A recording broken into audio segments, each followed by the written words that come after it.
for not showing up. That too. All right, this is the January 25th meeting of the Village of Villa Park Bike Pedestrian Transit Subcommittee. This is Alan Leishman speaking. I'm going to call this meeting to order at 6:06 p.m. Commissioner Greco, would you mind calling the order, please? Or roll call, please? Yeah, I roll call. Okay, Alan Leishman, Here. Bob Wagner, Here. Joe Morey, Here. Marianne Greco here, and we have one guest, Tom Marcucci. Great. Move on to item number 2, public comments. Does the public have any comments they would like to make this evening? Well, he's got an You agenda. are public. He's public, but he's got an agenda item. Yeah. So Yeah. We will let you speak during business as well. Right, on the point. Yeah. I'll say what I said earlier and get it into your recording. I think Villa Park's doing fabulous.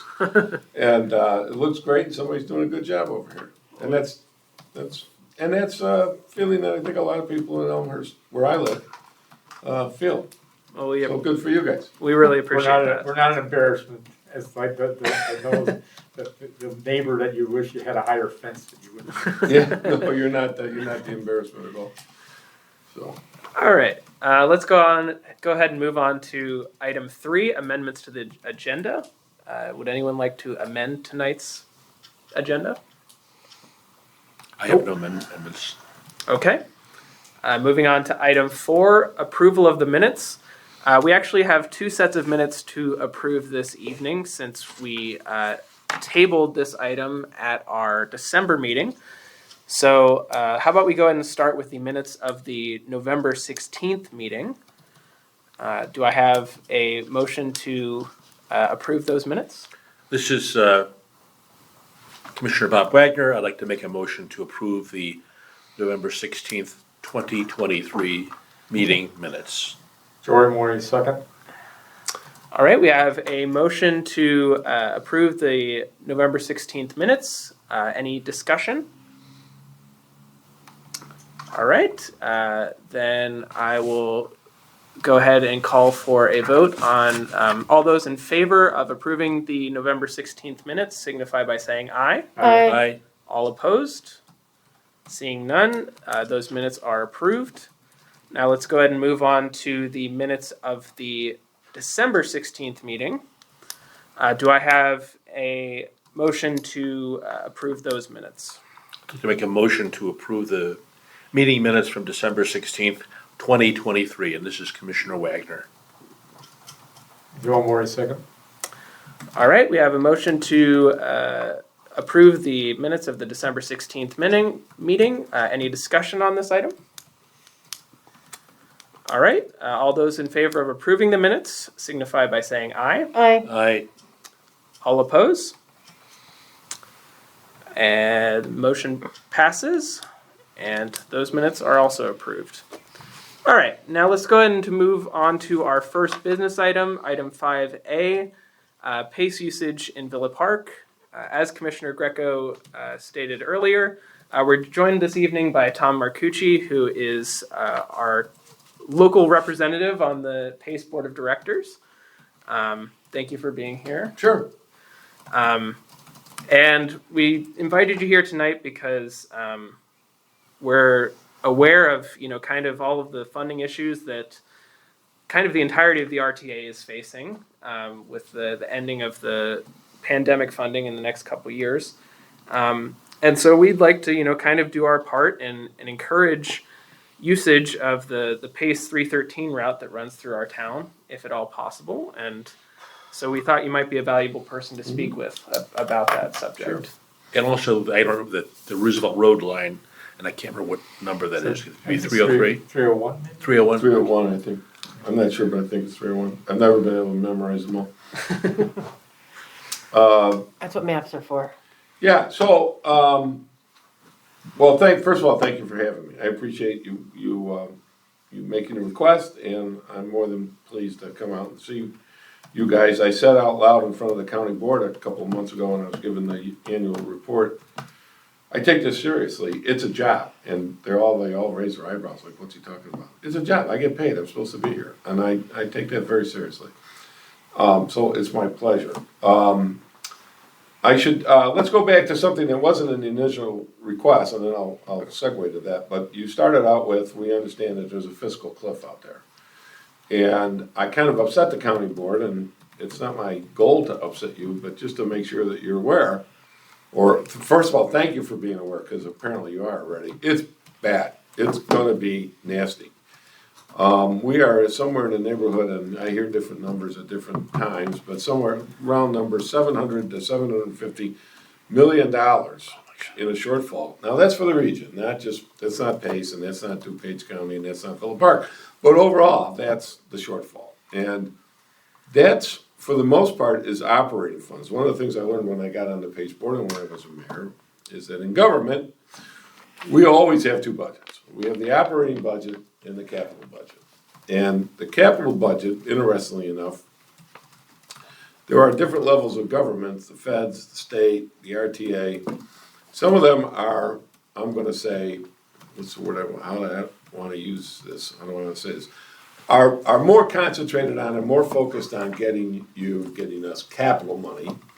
And some are more focused on getting us operating funds. So it's a difference between the bus and paying the bus driver, to make it simple terms. So we're gonna have to wait and see how that all shakes out. That's what prompted this review of transportation in northeastern Illinois that has now gone to the legislature. And I have an opinion on it. I've articulated my opinion to the mayor of Elmhurst and to the county board chairman and to several county board members. So I'm not like breaking any secrets here. My opinion is that it's being presented as a way to address a fiscal cliff. Okay? But the reality of it is there's very little in that report that's going to help with the fiscal cliff. And now they sell it, and what I've read in the Chicago Tribune and heard on Chicago Tonight a dozen times is that it's about, well, there's a lack of coordination. Why do we have all these boards? Why are all the Pace board members mayors? What is that all about? And all these kind of complaints that kind of nibble around. So after studying this thing for about a year, they didn't really make any recommendations about the money, but their core recommendation is, well, we think we ought to eliminate all those boards, and if we had only one board, we'd be seamless, and we'd be working together, and it would be great. Well, I gotta tell you, I don't agree with any of that. The lack of coordination between the Pace board and the CTA and Metro was definitely there 20 years ago. They actually fought with each other. And a lot of times it was staff fighting over money and proposals and blah, blah, blah, blah, blah. Occasionally it was board members yelling at each other in meetings. And I've seen that. And it was quite shocking to me because I'm not a yelling person. But that was then, this is now. The boards get along great. Everybody understands we're challenged. We coordinate our level with the CTA to the point where we have 2 people downtown in the CTA offices, as many as 4 days a week. We are talking to them constantly about how to integrate and make our service seamless. So, but in the meantime, the geniuses downtown, or I coined this phrase and I complained to Dole, who at the time was the editor of the Tribune, that they used this phrase on me several times. I was talking about the airport noise, and that was being decided by the downtown business group, the civic league or whatever, the civic committee of the commercial club, and I referred to them as the gurus and the glass towers, and it stuck. And the gurus and the glass towers are at it again, and they want to control all the money. It's about the money. Whatever you read in the newspaper about improved service and improving more buses on the street and all the reasons why you would want to, tactical things you'd want to do to improve transportation in Chicago Metropolitan, it has nothing to do with what they want. They want to control the money. There's a lot of money at stake here, and they want to control it, and they want to, it's a re-emergence of something called Metropolis 2020, which was around 15 to 20 years ago, being pushed by mostly people who lived on the North Shore, the gurus and the glass towers, who wanted to do like what they did in Minneapolis, which is, and they've done this in various municipalities, big cities around the country, where they pass in the state legislature a law that takes all of the suburbs and puts them in the big city. which doesn't really help anything, and as a matter of fact, it hurts the suburbs, there's no question about it. So my retort on this thing about consolidation, we'll move all this downtown, be better coordinated, more efficient, we'll get rid of all these boards, blah, blah, blah. The board is like a little sliver of the budget, it's nothing. Is about consolidating the money, and when you called me up and said, you know, would you be, or you texted me, would you be willing to come over and talk to us about, yeah, if you, 5 years from now, if they get away with this, and you do that to somebody in downtown Chicago, the first thing they're gonna ask is, Who are you? who are you and where is Villa Park? Yeah. Cause they're not gonna know.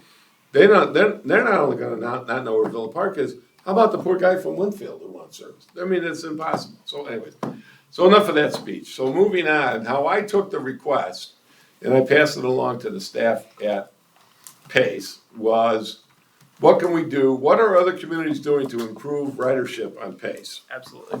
Now, that was the request, and we're gonna put that right there on the shelf so we can keep looking at that, because it's important for this meeting. Let's go back to the fiscal cliff. There is no way that increased ridership, if it doubled, is gonna have any impact on the $750 million. It just isn't there. The money isn't there, the ridership isn't there, and even, as I said, if it doubled, the $750 million problem would become a $650 million. It's not gonna go away. So ridership is not the solution to this. And I knew this last week, but I didn't call you up and tell you that, because I wanted to come out and talk to you. Yeah. Have a conversation. But that's the reality of that. That's not gonna solve right. When PACE was created, and if you look in the notes and the discussions in the committees in Springfield and in the state legislature, it was envisioned that the bus companies, the PACE, the suburban companies, would collect less recovery ratio than the CTA. And that should kind of come in around 31, 32, 33%. Now, recovery ratio is the cost of putting that bus on the street, how much of that is recovered by the money going in the coin collection at the front of the bus. And of course, we don't have coin collection anymore, but you get my drift. Yeah. Over the years, not only has the reality, it never hit 33%. It has sunk slowly over the years at the rate of 1% a year, 0.5% a year. And then COVID hit and we dropped 8 or 9% overnight. So we're running now in the low 20s. And so that is a problem. So I appreciate your question, which is what can we do to increase, what can a village do, what can a city do, what can a town do to increase ridership? So now I'm gonna kind of say kind of a cynical thing, which is, really? Villa Park, you're asking me that question? I've never been asked that question before, because most towns don't consider it their problem. It's not on their radar. They got other things they gotta do. They gotta fix the sewer, hire the police, et cetera, et cetera. And PACE is something else, and the bus is something else, and it just goes through town, and it's just not. For the most part, what's the average community in suburban Chicagoland doing to increase ridership on PACE? The answer is zero. As stunningly as that may sound, but that's the reality of it. So now I go, okay, I got this question, what are towns doing to increase it? And my staff, or the staff, it's not my staff, the staff, they launch into, well, we could try to get more, reduce the headway. The headway is a technical term in the bus business for how long it is between the two buses. So if a bus comes by every hour, the headway is an hour. Okay. Well, maybe we could reduce the headway. We could, cut it down by 25%. But that's another bus, actually it's more than one other bus and one other driver, and it's very expensive to reduce the headway. But that wasn't the question. That's what, and I had to beat the staff over the head 5 times. You're not answering the question. That's not the question. They didn't ask for more service. We get more service requests every day. Villa Park isn't asking for more service. They're asking for what can they as a community reasonably and responsibly do, I presume without spending a lot of money, Yeah. Yep. to help PACE be more active and serve your citizens better. So let's now finally, I've been talking for 10 minutes, let me finally get onto that. Which is, in the olden days, and by that I mean 15 years ago or so, the only thing that PACE would do to help communities increase ridership is they came up with those trifold pieces of paper, you know, that come out of an 8.5 and 11, 8.5 by 11 piece of paper that then you fold over and it's like a little pamphlet. And they would produce thousands of those a month. With the schedule? With the routes. Different than the schedule. Okay. But yes, you're on the right track. A lot of times it was like the 313. Where does it start? Where does it stop? What are the times? What's the headway? Etc. And so there was a pamphlet, kind of a general pamphlet, and it kind of related. It had some RTA stuff in there, like Metra, basically Metra, and then the schedules. Well, the problem with that, so you know, somebody came up with this idea. Let's get the schedule out, and that'll help people know where the bus is, which is great. So you can buy online a little plastic holder that holds those 8.5 by 11 trifold things. It's this big, and you put it on a counter downstairs, like the one I walked past as I came in the building. And two things happen to it. It either gets knocked over by somebody and it looks like litter and somebody throws them all out, or it sits there and collects dust for months. Now, Pace, still technically, if I ask somebody on the staff, do we still do that? They, oh yeah, we still do, but we don't. And when we stopped doing it, we ended up with a room the size of this, well, not the size of this, a third of the size of this, full of boxes of these printed schedules in every one of the 8 garages. So this room times, half of this room times 8, so do that math. Yeah, but they go out of date so fast. Spending thousands of hours and dollars. And by the way, we were printing them in-house because we were fiscally responsible and we wanted to save money. So we would print them in-house. And somebody would kind of take inventory a couple times a year and figure out we need it for 313 and 612 and 728. And we'd get them, and there was a central print shop.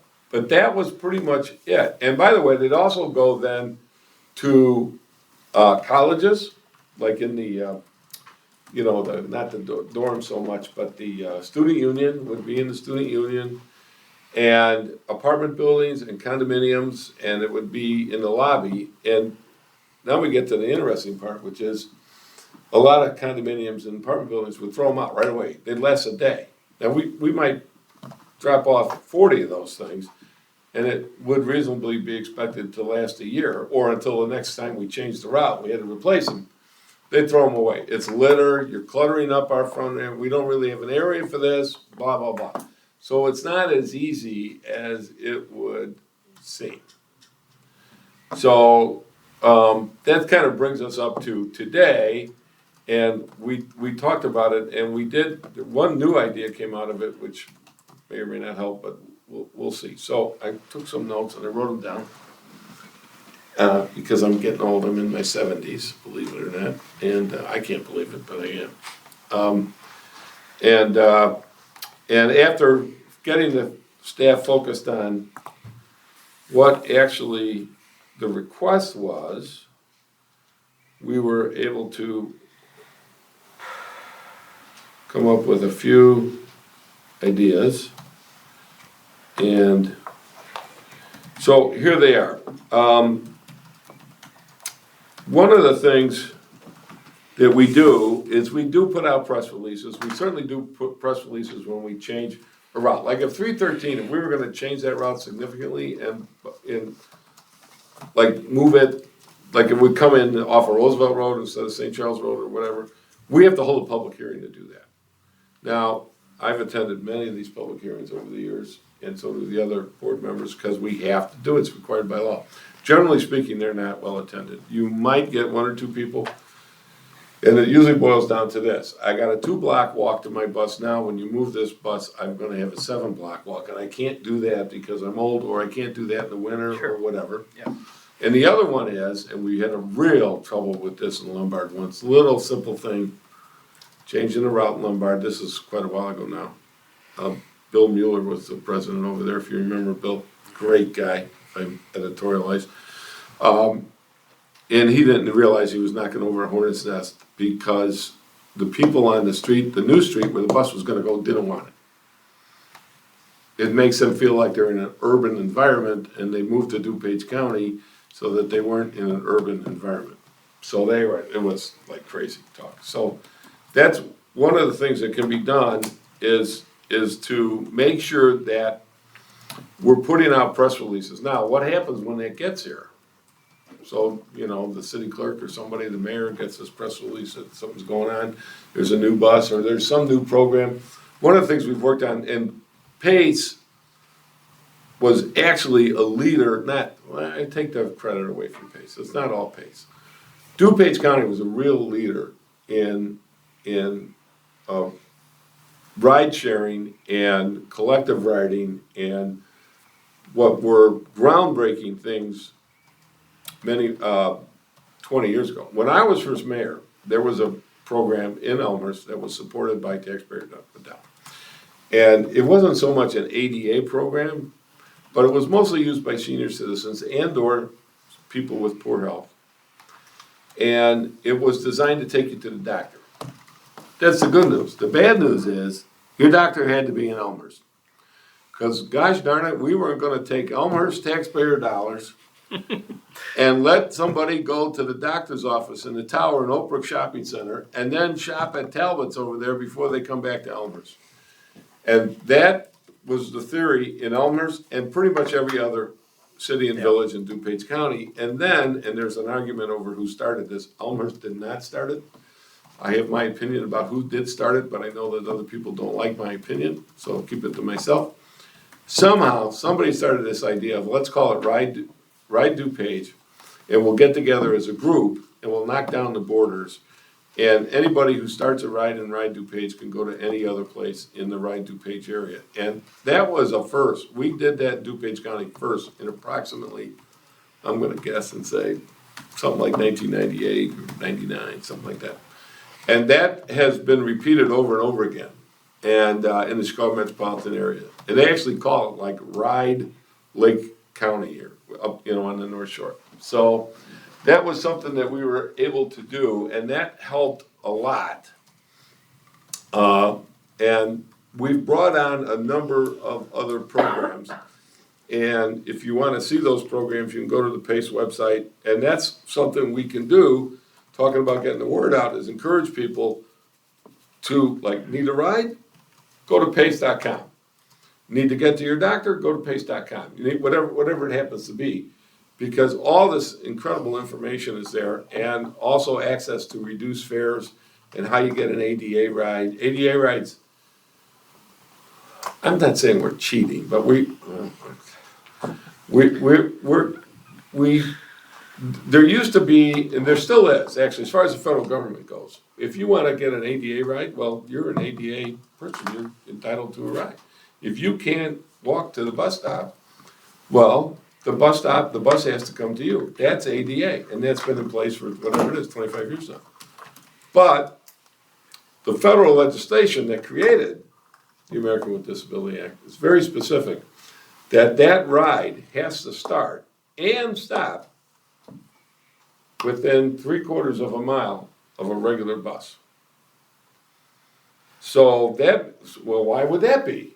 And the answer is, the ADA service is replicating regular service. Yeah. And people don't walk more than 3/4 of a mile to the bus, particularly in the winter. So why should an ADA rider get a service that everybody else isn't getting? And I went to Henry Hyde. God, many years ago. How long has Hyde been gone? So I remember going to him and saying, and you had it in Villa Park, and it was all over DuPage County. We got these lines, these little pencil lines on the map, this is where the bus goes. Then we have these balloons, I called them, on either side of those lines. And they made it wider. But because this one's going like Lake Street's on an angle, and this street's like this, and this is like this, there were all kinds of pockets all throughout DuPage County that didn't have service, which was news to me when I first was on PACE.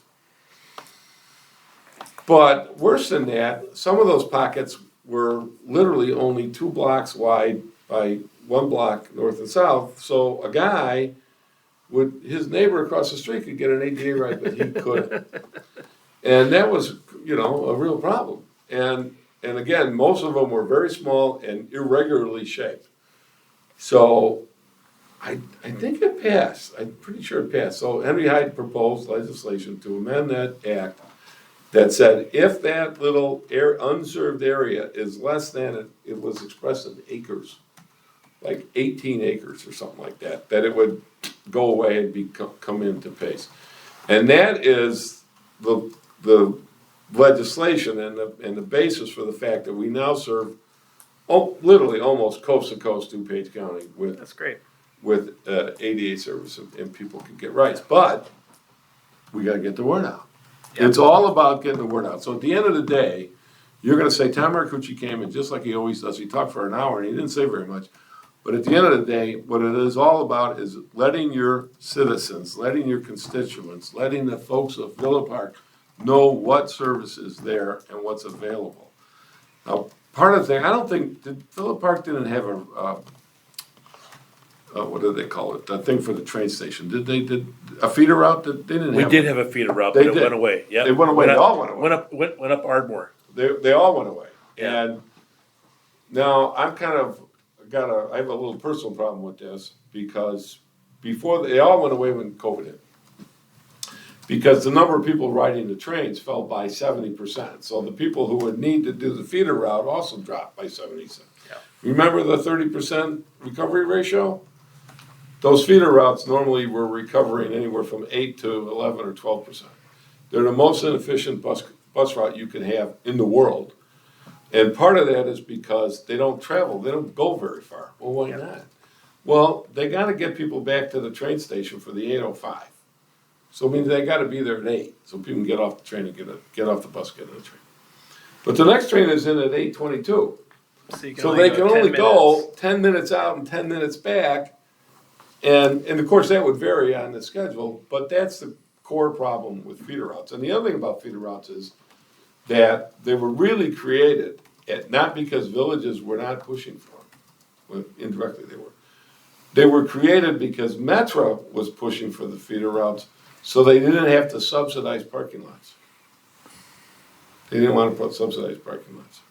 Now, as you may know, they subsidize a lot of parking lots in DuPage County. Elmer's has 4 that were subsidized by Metro. If you go to downtown Elmer's, we have 4 parking decks. Altogether, we have something like 19 levels of parking, which today are 3/4 empty because people still aren't back on the train. By the way, as a sidebar, if you don't know, and how would you, but I'll tell you, at our last meeting, they told us that there's been a real uptick in ridership on buses and trains in the last 8 weeks, last 10 weeks. We went down to, CTA, Metro, dropped by, in round numbers, 60%. We were down to 40, 41, 42 of what we were 90 days after COVID hit. And so that was 2020. So the rest of 2020 and 2021 and 2022, it was really flatline until early in 2022, and then it started climbing very, very slowly. It wasn't like a big deal. It was like 0.5% a month. So by, I'm going to say, July of 2023, so what's that, 6, 7, 8 months ago? By then, it had risen to 52, kind of 52, around 52. And it depended on the area, but just generally for pace. And all of a sudden, in the late summer or early fall, there's a burst of ridership, which has got us up from around 60% of what we used to be to well over 70% in the last 4 or 5 months. And we're seeing it in the parking counts for our parking decks for Metro. And Metro will tell you that their data, their metrics have shown that their KPIs have shown the same thing. So we're bursting. So back to your question. Now I got to keep myself online here because I tend to wander around. No, you're fine. So we are going to have to wrap up this discussion pretty soon because we do that's have. why I want to get back to this here. So one of the things is, if you're not doing this already, I don't have any idea what Villa Park's involvement is with their website or social media, but that's a great way to get the information out. And so that pamphlet that used to be in the city hall is outdated and it was always littered and it never really worked. We think that social media and the websites have more functionality, particularly with young people, than printed schedules. Sure. You get on any bus, by the way, those pamphlets are still there. Any bus you get on, if you don't know where you are, if you just land in a spaceship and you're lost, if you get on a bus, the schedule's on Wake the up on a bus. You wake up on a bus, and it's happened, that people wake up on a bus. And that was the next thing on this. Be aware that we're posting and displaying place information on the buses, but we also recommend look around your community and find out where else you can do it. Well, Tom came in and talked to us about City Hall, so we got a bulletin board. We can put this up at City Hall. Do you have a library? Mm-hmm. Do you have a college? Do you have a high school? So do you have a community center? Do you have, like we have the courts? Do you have something like that? So get this information out to those public places where you don't have to rely on the manager of an apartment building to allow you in. You go there as a, when somebody flashes a Villa Park ID and says, I'm from the village, and we want you to put this up, Park District, and generally speaking, it will. Is in Villa Park, is the Park District part of the city, or is it separate?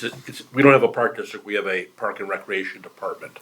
In the city? Yes. Okay, so it is part of the, okay. In Elmhurst, we have a separate, Yeah. which, that's why I have gray hair, because we have a separate part. We have in Elmhurst, we have a newcomers club. And besides the newcomers club, where we could push that information out to, the city has a welcoming packet. When someone buys a house in Elmhurst, whether they came from Villa Park or Des Moines, Iowa, it doesn't matter, they get a welcome packet from the city. And this information should be in that welcome packet. Events, cultural events, celebrations, things you have. If you have a Memorial Day parade and it ends in a park and there's some kind of a hot dog thing going on there, like a lot of communities do, ask Pace to send somebody out. We have people who can come out and set up a card table and sit behind that card table and answer questions and hand out the information. So public events are a great way to get the word out, and all communities have a whole different smorgasbord of those. Sir? So I'm not trying to interrupt, No. because we do have a time constraint. 'Cause Sure. this ends at 7. We actually had discussed at the end of last year, we have an annual thing called Brewfest. Brewfest, okay. And so we were wondering how to tie Pace in to help promote that, because a lot of people don't want to drive to an event that you're going to be drinking all day. So And the 313, it runs very close. the 313 was like 2 within blocks crawling distance. Yeah. So to speak. Yeah, so Yeah. we'd like to get the information out there in advance of Brewfest, which is what, in August, is it? I'm not No, sure. Brewfest is usually October. Yeah, October. yeah. So we'd like to get the information out to the public in advance. that Right. This is Pace, this is Right. Pace, an opportunity to take the We bus. might be able to do, I'm gonna stick out over the tip of my skis here, but I don't think it would be that big a deal for us to do some kind of a flyer or information packet that we can help you with on that. I'm gonna give you, I just looked it up here, I wanna give you the name I was going to ask you of for a our staff contact. person Yeah. that you would contact is Chris Rose, R-O-S-E, Chris Yeah, Rose. we know Chris very well. Yeah, she's a person on the ground, and I'll talk to her probably tomorrow and tell her that you asked that Yeah, question. because what we would like to do is put, when we advertise Brewfest, we'd like to factor the Pace route in. So if they say go to Pace for Yeah. bus options. Yeah, and we can give you a copy of, she can send out a copy of our logo with a little bus on it or something, you put that down in the bottom of the information. You know, you're gonna have a poster maybe around town, many, Oh, yeah. or some kind of a flyer or whatever, and the Pace can get on that poster, and it jogs people to think, oh, I didn't think of that. I And get then the other thing, I wasn't at the December meeting that proposed you being here, so I really wasn't sure what we were gonna be allowed to do. Sure. In the past, we have tried to factor in restructuring the 313 route, Mm-hmm. and we've also tried to factor in, service to the train station, and a lot of different iterations. And we keep running into diversions because of one reason or another. Mm-hmm. My background's in Metro, okay, and I also knew that, you want to increase ridership, increase service. Right. You broaden the spectrum to bring in users that you didn't have before. So the fact is that, what we would like to do is, we have talked to Chris Rose, and he refers us to the planning department. Right. But if you're saying right now that you're, at the beginning, that Farebox is never gonna support any kind of broad service, and you're actually having a funding crisis looming, Right. how do we grow the service? Right. If you're gonna be running into these constraints? Well, let me restate your question. How do we grow this usage? How do we grow participation of Villa Park residents in public transportation version what inside our building, what they call service, adding service, is actually reducing headway, adding another line, etc. So a little bit different, close, but a little bit different. And you're right, your perception, based on what I said already, is that I don't see, and Pace gives lip service to this, but I decided something when I became an elected and appointed official, that I only tell the truth. And the truth is, I don't see any increase in services coming out of Pace until well after, A, the fiscal cliff is resolved or not, and there's a good chance it won't be, and or this whole restructuring thing happens or doesn't happen. So if you put those two things together, you're talking about years off. You could be, it doesn't matter what community you are, and one of the ways to get more service, which I don't know if it would apply to Villa Park or not, but I don't believe in this because it usually fails, is to get some local employer to subsidize it. Sure. So there's a lot of that on the North Shore. We got like Deerfield comes. Well, actually, we used to have that here. Yeah. I remember that UPS Yeah, paid for a service that ran at 10 p.m. at night. right. And it stopped at, ran St. Charles Road, west, Ardmore, and then north, and picked up To employees. that UPS To the hub in facility, Addison. to that hub, yeah. And that was paid for by UPS. Yeah. Because I watched the Pace bus stop and figured out, like, when did this service start, Yeah. But it was a one trip each way day thing, Well, the trend has been, the consistent trend, and I don't know if you caught this drift yet, but I've been on the Pace board a long time. Yeah. I'm the longest serving member on the board as of today. And I've seen this over and over again, and I argue against it when it comes up. When they come in and they go, AbbVie, this big pharmaceutical company, they want to subsidize the route here, and they're going to give us, whatever we fall short of the recovery ratio, they're going to get us back up to 35%, something like this. There's some mechanism to figure it out, and it'll be great, and it'll be a test, and it'll run. Sometimes they imply it'll just be there because they need it, or sometimes it's a test, a 2-year test. None of these things last more than 3 or 4 years because the guy who made the decision that he wants this is in the HR department, and he either retires or he quits and moves on to another company, or he gets promoted to another department, and the people change, and the new guy comes in and he says, I got X number of budget dollars, and I'm sending Pace a check for $21,000 every month, and I don't know what I'm doing that for. And so it goes away. It always goes away sooner or later. And today, there's almost none of them in place. And I don't think that we have a lot of huge businesses here in Villa Park. No, that would really and neither be does Elmer's. suitable for We don't that. have anybody that can do that. UPS is an interesting case, though. I'm sorry, I Go hate ahead. to interrupt, but Yeah, we go only got 15 minutes left on All our right, meeting. So, fine, go.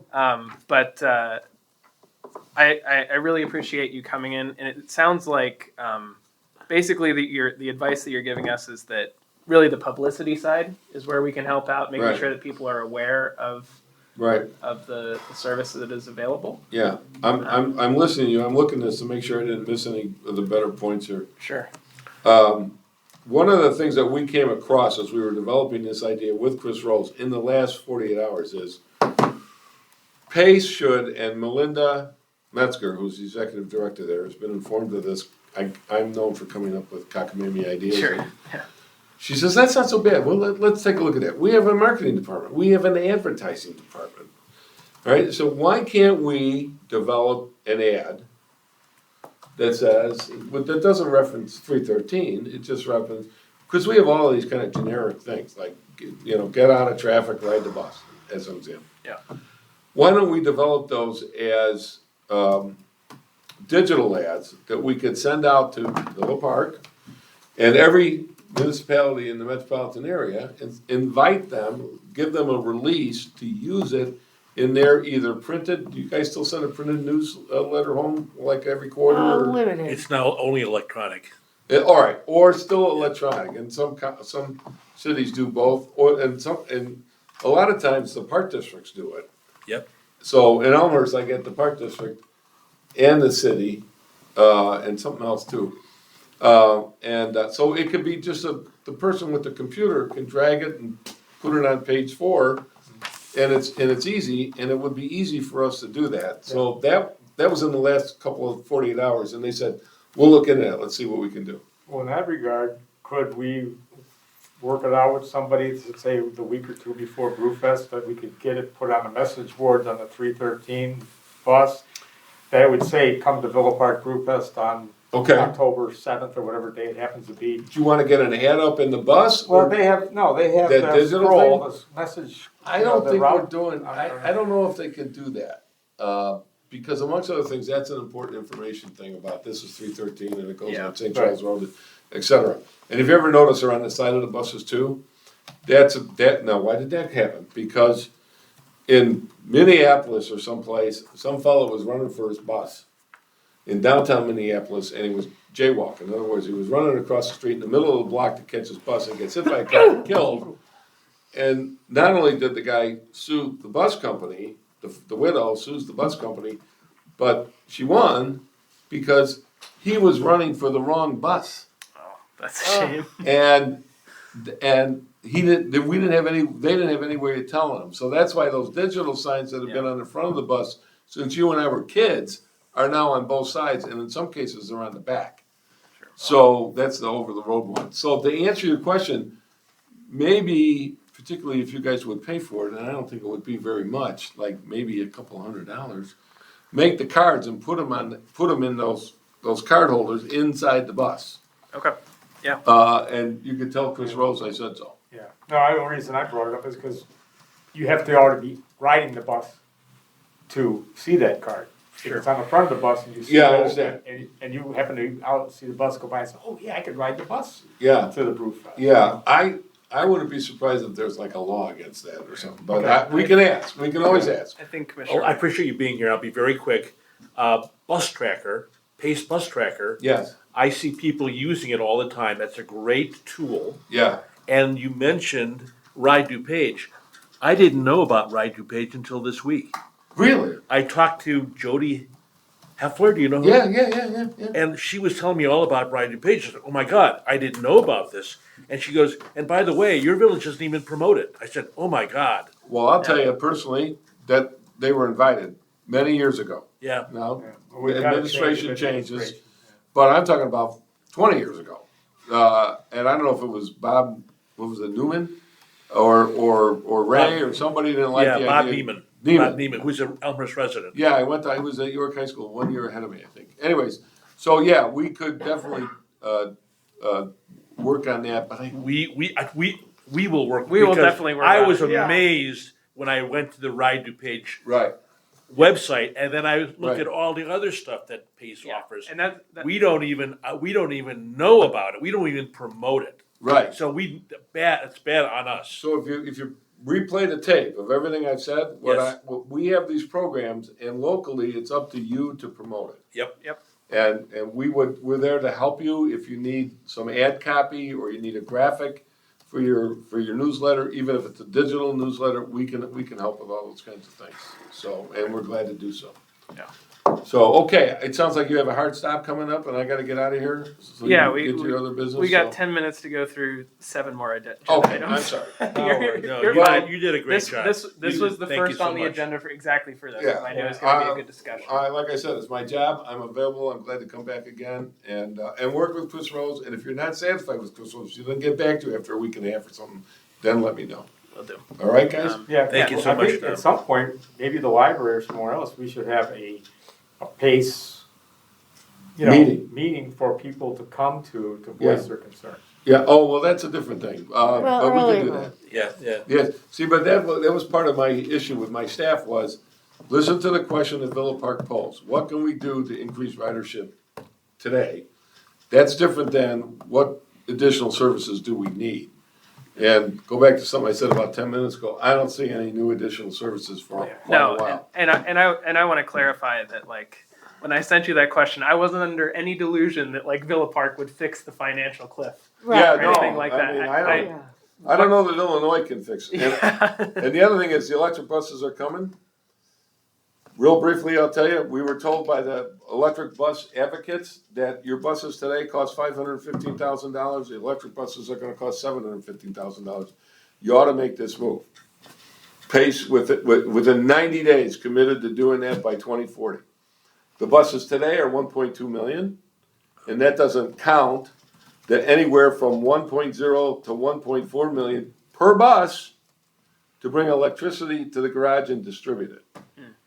Baltimore just got $48 million from the federal government to bring electricity into their big bus thing downtown. $48 million, we have 8 of those. So it's not gonna happen if the feds don't step in. Yeah. All right, Great thank job, you guys. Thank you so Oh, much. my All right, pleasure. so nice Thank to meet you. Joe and Maury. Yes, I worked with a Joe and Maury at Canelo Baking Company for 15 years. he's probably my cousin. Was he? Yeah, Yeah, nice guy, great guy. his wife is Mary. Yeah, that's Yeah. him, yeah. That's my I think he cousin. lives west, like in Downers Grove or something. Yeah, I know he's not living, he used to live south in Ohio, but I don't know where he's Yeah, now. great guy. So, okay, bye-bye. Thank you, bye. Thank you. Bye-bye. Okay, Okay. that was enlightening. Yeah. That was a great, It was nice that he showed that up. was great information. Yeah. For Great sure. information. So I think we're going to have to take a bit of an abbreviated approach with the I think we should rush through it The rest whenever of we can. the rest of the agenda.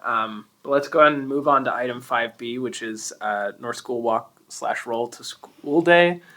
I think, Bob, you said that you're. I sent that's Fred good. Lineweber an email saying, love to talk with you personally. Yeah. To see if this is feasible, makes sense for North School, and I'll wait for a response. So, Sounds good. Okay. Then moving on to item 5C, we were planning on discussing Bike Month. Other events we're planning on doing in Bike Month, which will be May of this year. Are there any action items we need to discuss at this time? Just really quick, I copied you on the Anthill production thing. For us to get rights to show this film, Machine Within, I believe, would be $200. Okay. But I think we could recover that amount because you can ask people for donations, you know. Well, But they have a whole, array of things that they can provide you to promote the film. Yeah. And watch the trailer several times. I think it would be a great thing, but we'll see. did you send us a link for that? I received a link for that. Okay. I can distribute it amongst the rest of the commission here. Thanks. I saw your email there, Bob. The only thing on there that I thought was a little weird is it seems like they want to ensure the quality of the viewing experience. Yeah. So we have to send evidence that it's going to be a good. I actually took pictures of the Orman room that I Okay. can send them. Yeah. So But I think it'll be a good viewing experience. I mean, it's, Yeah. yeah. We don't have, yeah. It's not the Tivoli, As but long- it'll be fine. as long as it is like that flat rate of 200, Yeah. I think that's fine. To that end, I started a list on the project management website, Trello. Trello. If we think of other bicycle movies, because that is an easy, low-cost thing Yeah. to do that we can call a bicycle event. So, just either put them up there, or if you think of any, just bring them to the meetings. Yeah, I can copy that stuff onto Trello for the one Bob sent.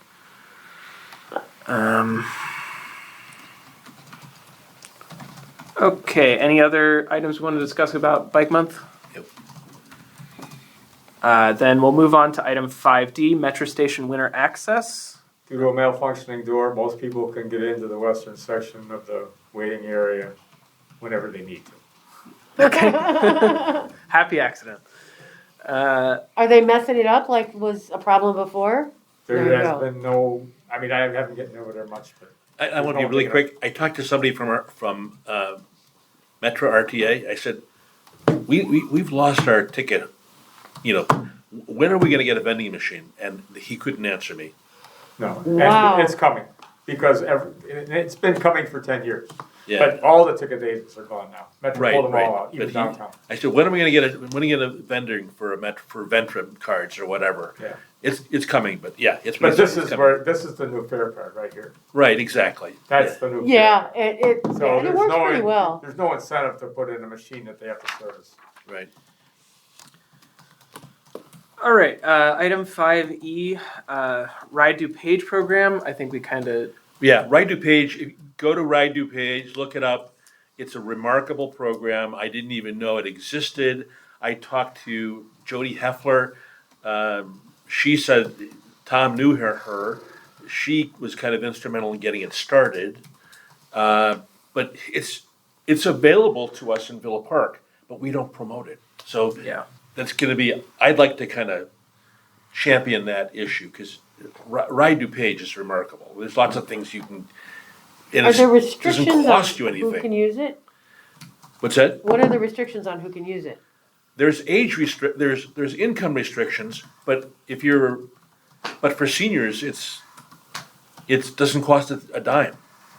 Okay. And if people are like, in a wheelchair or have mobility issues, they'll provide an assistant for you, and they'll bring a wheelchair lift, bus. So it's incredible, and it'll take you anywhere in DuPage. That's great. Even if it is, just seniors and people with disabilities, that applies to a lot of Yeah. people within But our then, town. but people, and I don't know. I'm sure it's at the website. There are income restrictions Sure. that people can get it for free. So Yeah, I definitely think we should follow up on publicizing that more. Yeah. In the future. Seems like it'd be a great service for our residents. Anything else? Nope. Okay. Then item 5F, Golden Shovel update. How about you go ahead and lead Yeah, the way with this, Commissioner Greco? we've kind of finalized the format and everything. So we're gonna keep it simple, just have a simple nomination form, and everybody who's nominated within reason, unless we see something egregious, will get a little certificate and thank you from the committee here. Though the survey has to be set up by the village, and as far as I know, we still don't have access to being able to fix the edits and, I get the impression, although village staff has not said this explicitly to me, I get the impression that we are not going to be given permission to edit the survey ourselves. I would still like us to be able to access the results, though, and I still don't think that we have those, the responses. I did send them a list of all the things that needed to be changed, Yes. and I have not heard back. I have not either. Okay. I will check to see if any of those changes have been applied. Thank you. Yeah, because we can't promote it until we know it's ready to go and until we can know how we're gonna get the Yeah. responses. And then I was supposed to contact the Villa Avenue businesses about creating their own little shoveling competition, and I have dropped the ball on that, and I apologize. That's okay. but really quick, St. Charles Road is atrocious. It's Yeah. atrocious. It's terrible. I just wanted to add to what Bob just said. December 2nd was the first decent snowfall we had. And my car was out of commission, so I ended up walking to Coffee with the Board. And, cause I come from the Villa to St. Charles and all the way down, there was only two businesses that had got out there and cleared, on St. Charles Road. One of them really it's a business that has apartment building attached to it, so it was the apartment maintenance. But Village Hall wasn't one of them. They weren't clear. So we have to make sure we don't give ourselves a black eye of saying, everybody should shovel, and then the village hall wasn't shoveled. So, I Ooh, mean, that is terribly egregious. I mean, in fairness to the village staff, like the few times that I've come to Village Hall here after a bad snowfall, the Village Hall sidewalks have been some of the few ones that are actually cleared. Yeah. So maybe you caught them on a bad day. But yeah, on my side for the Golden Shovel, I have been distributing the flyers where I can to the business owners that I know. I'm still working on that a bit, and the flyers should be distributed to the kiosks along the paths relatively soon. Yeah, that's still a work in progress. Anything else about the Golden Shovel? Okay. Then let's go to item 5G. Commissioner Moray, would you mind updating us on the DuPage Rail Safety Council? Yeah, really quick. We had a meeting with Chuy Garcia on this past Wednesday about promoting our initiatives with federal to get federal funding, and it came out in the meeting that the FRA just withdrew $25 million in grant money for grade crossing improvements throughout the nation because there weren't enough people applying for it. And I have maintained for a long time that we need to figure out a way to get a grant writer. So there was money on the table that's gone because we need a grant writer. I mean, how many other opportunities are we missing? So that's something that I'd like to bring up to the board at some point to try to push that message. And then tragically today, Barrington High School student was killed. It was foggy. The train was one of them situations where one train had passed and she walked out without waiting for the warning devices to stop, and a train going the opposite direction hit her. Contributing to that factor was at that very visibly, highly traveled street, there were no gates on the pedestrian crosswalks, only for the street. Thank goodness that we have made the investments here to not have that here. We have the little gates that go down at the crosswalks too that would probably save that girl's life. But I'm just gonna have to keep going after traffic and safety with upgrades and improvements and bringing it to their attention where they're falling behind.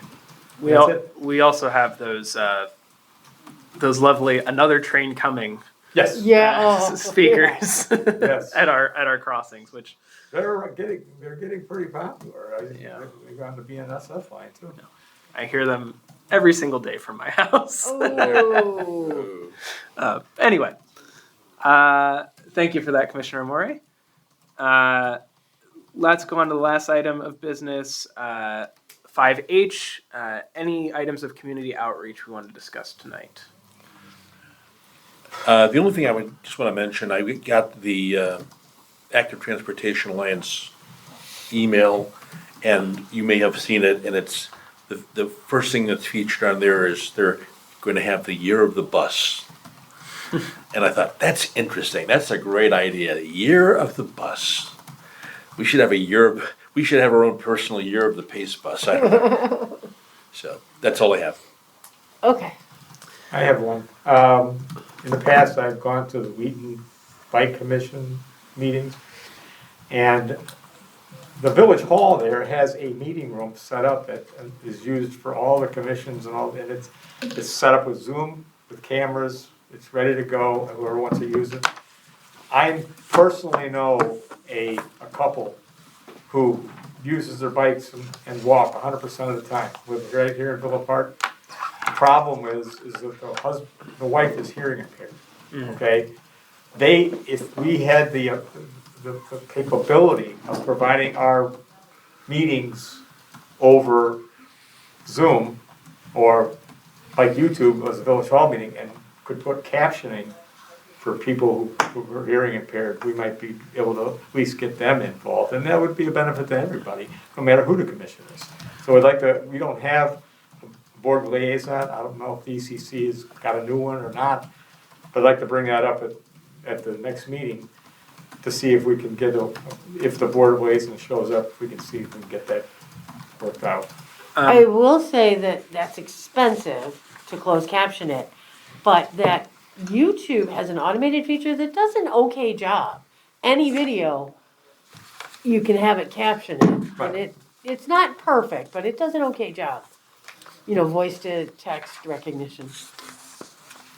Okay, and I'm sorry, Cool. Ellen, I interrupted. No, I just on the prospect of having these commission meetings over Zoom.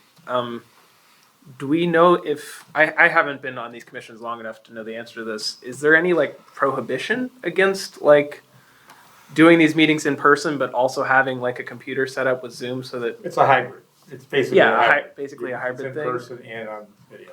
Is there anything in code that prohibits that?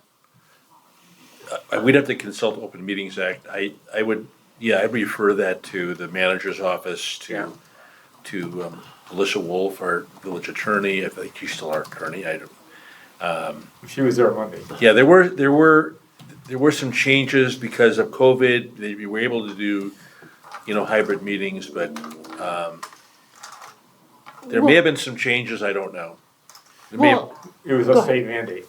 That's why they did it, when the mandate went right, away. but they may have made some changes where you can, It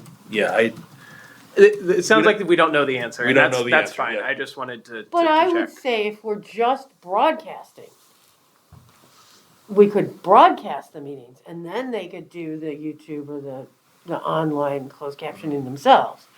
Because we know we're allowed to broadcast. We could get the cable commission to come in here and broadcast it live. Well, So I think that we could easily make the case that we could broadcast through the internet. I'm not trying to make more work for the cable commission. The thing that's appealing to me of Zoom is I know I could probably get my computer set up on that TV and it would be an easy thing for people. there is no cable commission. There's a video production commission. Right, My yeah. And it's yeah. not, no, that's okay. Yeah. And it's not functioning right Yeah. now. It's not, it doesn't have a quorum. But the Zoom meeting The- could be set up as a Yeah, webinar yeah. where it's not a two-way. Yeah. It's just effectively a broadcast, so Okay. Well, just a thought. yeah, we can pick this up at another date. Let's go ahead and move on to item 6, commissioner comments. How about we start on my left here with Commissioner Not Amore, nice to see you again, Happy New Year. Commissioner Greco. A ditto. Nothing. I'll try to be brief here. I attended the Active Transit Alliance street team training a couple weeks ago. It was very informative. Learned all about the different initiatives that Active Trans is going to be focusing on for this year. They're kind of what you would expect them to be. The primary one is dealing with the fiscal cliff and advocating for improving service. And then there's also some traffic safety initiatives they have, as well as some more environmentally oriented transit advocacy stuff that they're focusing on. We can talk about it more on a later date, but I thought it was very interesting, and I learned a lot. Very quickly. The Illinois Environmental Council, they publish their priorities, not their complete legislative priorities, but one of their priorities for this year is bike and pedestrian safety. Fantastic. Yep. Great. That's all of our commissioners. Do I have a motion to adjourn the meeting? This is Commissioner Wagner, I'd like to make a motion to adjourn. MG, Marianne Greco, seconds. All right. All those in favor of adjourning the meeting signify by saying aye. Aye. All opposed? Meeting adjourned What time? at 7:10. This is Commissioner Wagner. I'm going to call the meeting to order for the Environmental Concerns Commission, and I'm going to say it's around 7:12. Commissioner Draconis, could you just call off the roll, please? Okay. Alan Leishman, Here. Sandra Hill. Here. Robert Wagner. Here? Tamara Lambert is absent. Joe Amore, Here? and that's it. And Marianne Greco. Yeah, Mary Ann, yeah, Yeah. she's sick, so. Just for the record, we have Vasily Voskrensky. Did I pronounce your name correctly? Very close. Very close, okay. Okay. And Daniel Rafat. what is it? Daniel Rafat. Okay. How do you spell your last name, Daniel? Rafac. Okay. And you're, is he, Public Service Associate at the library. okay. And we do have a quorum, so we're gonna proceed with our meeting. I'm gonna move on to item 2, public comments on agenda items. And I don't see anyone raising their hand, so we'll move on. Amendments to the agenda. I'll entertain any amendments to the agenda. I'm gonna recognize Commissioner Hill. I would like to ask the commission to add library programming to new business or business, just so Daniel, you can be introduced to Daniel, who's going to be responsible for programs at the library on environment and gardening and that type of thing, so.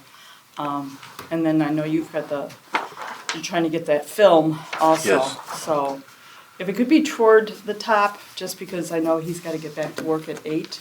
Okay, Yeah, and you wanna call library programs, programs, okay? yeah. Okay. So a motion's been made by Commissioner Hill to add an item, library programs, and as chair, I have the discretion, I can move that to the top of the agenda. I'll second that motion. Okay, seconded by Commissioner Leishman. Is there any discussion about adding that item to the agenda? Okay, seeing none, all those in favor signify by saying aye. Aye. Any opposed? Okay, so we're gonna add that to the agenda, and I'm going to use my discretion and invite Daniel to just speak to the commission. Yes. So you have the floor, Daniel. Okay, yeah, If you wanna move in a little bit closer so we can hear you, because we're recording this. yes, where'd you like me to sit? Yeah. Anywhere's fine. Yeah, so I'm in charge of the environmental programs at the library, so I suppose I'm interested in what programs you guys would like to see. We're doing some stuff with Bill Cargis, although he's a little hard to get a hold of. And I've contacted DuPage County, and they put me in touch with the Citizens Utility Board, as well as one other group who's a nonprofit. I can't remember their Conservation Foundation, that. scarce? I think it's scarce. I think Okay. that's right. Yes, and we have some programs set up for them in for the next resource, the next 4 months after May. But if there's anything you guys would like to see or a business you think I should reach out to that we could connect the library, I'd love to hear it. So I don't have anything prepared off this Commissioner Leishman. I don't have anything prepared off the top of my head, but just so I know, when are you guys? I know you guys have programs scheduled for the next several months. Yes. When are you going to start having new programs, and when do we need to submit those ideas by? So the next resource is for May, June, July, and August. So I guess the Okay. resource is every 4 months. The deadline is in theory today. However, I feel right. You're absolutely right. I feel that it's far enough away, and I've been told that it gets extended a fair amount. If it's within a week and it's a quick turnaround, it shouldn't be too hard to at least set that time aside, and I can talk with my boss about payment if it's a charged program, Sure. or if it's nonprofit, stuff like that. Thank you. Yeah, we've had so many staff shortages the past three months, I would say, that, we're a little bit behind schedule, but it would be a good time if you guys have any ideas. If you stop in the library and you see Daniel, he's up at that second floor desk a lot. If you have any ideas, any groups that you think we should be pulling in. I know you were talking about doing that, the movie, the free showing in May. I made sure I forwarded that to Daniel, so if we can get it firmed up and get it in the resource, you have a better chance of reaching more people, because we send that out to residents of Villa Park and Oak Brook Terrace. So So there you go. And I will just say very quickly, I really appreciate getting a physical copy of the resource. Good. Yeah. I think the village should change its policy, but anyways. You know, they're Scarce, I think we talked about this a long time ago. Scarce has a boards with the questions and, it's a, I wanted to get that. You mean the one for, they have one for recycling and one for where the water goes, I believe. And they just set up like it's fully recyclable. They set it up somewhere and you can like go by and like see how it is in the area. They do research on the town and the district it's in, and they explain to people like where the recycling goes and how best to do it where you are.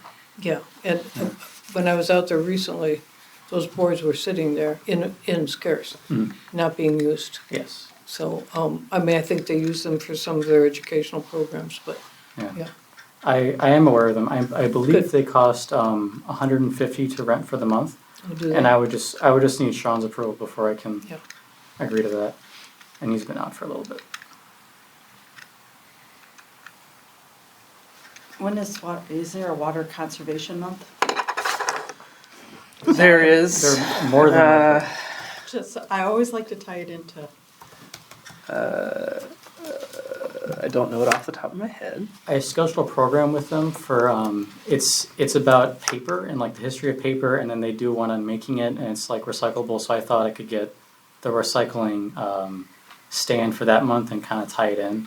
good. But I mean, we'll see, because it's not exactly a program. It's more of just a stand to have upstairs. Right. Se- Oh, yeah, that'd be great. Seems like April. Everything's in April. What is Yeah, that? it's Spring. it's bad branding from an environmental standpoint to have Earth Day and water conservation and Arbor Day and all of them all back to back to back. Yeah. But what can you do? That's okay. Okay. Are we? Would we consider like gardening oriented programming as well? Yes. Bill Cardish does gardening. He wanted to do something with fertilizer, but he won't return my calls. So I'm waiting to hear back from that. But hopefully in Sure. July he'll do a program on fertilizer and what's best to use for what kind of plants. Okay. I might have an idea for a program, but I would rather discuss it off air Yeah, I can. beforehand. I can give you my email and you can Thank you. shoot me a. And there is the Conservation Foundation. They've done programs, and then when we did the last pollinator, one of the last pollinator programs, I think there was a county person there at the program who said Thank you, sir. they'd be willing to do a program, so. Anyway. He's a resource. We're trying to get more environmental programs, more gardening programs available, so bend his ear. What about, light pollution? Light pollution, yeah, I'm sure we could talk about that. What's the relevance specifically for Villa Park, or is just in general? Well, start here, I think, start here. Just, you see a lot of lights on that don't, and the confusion for. I see. Yeah, what it's doing at night. I mean, you drive down our street, it's pretty lit up. Yeah, Besides, Little- the village is providing, yeah. all these houses have lights and, the effect on wildlife. That's what we're talking about. I don't know how much this is a discussion, but I know that some people that like to leave their lights on from a certain kind of show their Security. home. They're worried Yeah, about. security. You're talking about Dark Dark house Skies being Initiative? Yeah. Yep. There is on that subject, there is like a holiday. I don't remember exactly when it is, where it's like, Talking about Halloween? no, there's like some international holiday where like people are supposed to shut off all their lights for like 2 hours or something like that in the evening. I've heard of that. I can't remember what it's called, and it's probably not during these 4 months, but anyway. Yeah. What was the phenomenon where the birds hit the building? What caused that? What were they afraid that caused? was caused by. Well, the migrating birds, because of the reflective surfaces on some windows, Were but there's crashing ways into- to address that, but yeah. Yeah, okay. There were so many birds in Chicago that Yeah. hit a building, right? Interesting. Okay, Could do an event on window painting. there you go. I think we have to do it at the library because we've had a number of birds crash. I have a couple ideas, but I can pass some along Yes. after the fact, yeah. Would you be willing to opening up window painting to like residents? Like you could like divide your front windows there amongst like, say you have 20 people in the program or something like that, each one gets a. Yes, we would, as long as it's washable paint. Oh yeah, of course. I'm saying it'd Outside be. or inside, yes. I'm no, saying no. it'd be like an event. Like you say Yes, a Saturday, people sign up for it. yep, You have all the paint there, so you know it's washable. yep, I have all those. And I think it'd probably be more of a kid thing than an adult thing. But it would be kind of a good educational Yeah. opportunity. Thank you. To highlight that kind Is of that clear issue, enough? I yeah. can write a big. No, we've That's used to RAFAC? paint those Yes, windows okay. all the time. Oh really? Yes, we used to Okay. paint the youth services windows all the time. Yeah. And use the Yeah. Oh, yeah. windows for the reading clubs and, Yeah. yeah, no, absolutely. Okay, well, I think that, appreciate your coming in, and this is good information, and we'll, We'll make you regret making this yeah, offer. we are, we'll keep you busy, we're gonna keep you busy. I like staying busy. It's more fun. Thank you. Okay, Have a nice day. Take care. Nice to meet you, Daniel. so I'm gonna return to our normal agenda, so I'm gonna go to item 4A. Approval of the minutes for the meeting held on November 16th. That's a typo, it should be 2023. We're going Okay. forward in time. So I'll entertain a motion to approve the minutes. I'd like to make a motion to approve the minutes of I the second it. November 16th, 2023 meeting. So motion made by Commissioner Leishman, second by Commissioner Hill. Any discussion? Okay. Seeing none, all those in favor of approving the meeting minutes from November 16th, 2023, please signify by saying aye. Aye. Any opposed? Okay, meeting minutes are approved, and as always, Ellen, we thank you for your great minutes, so. Okay, I'm gonna move on to the business portion of the meeting. Item 5A, report of the Bike, Pedestrian, and Transit Subcommittee. Yes, this is Commissioner Leishman.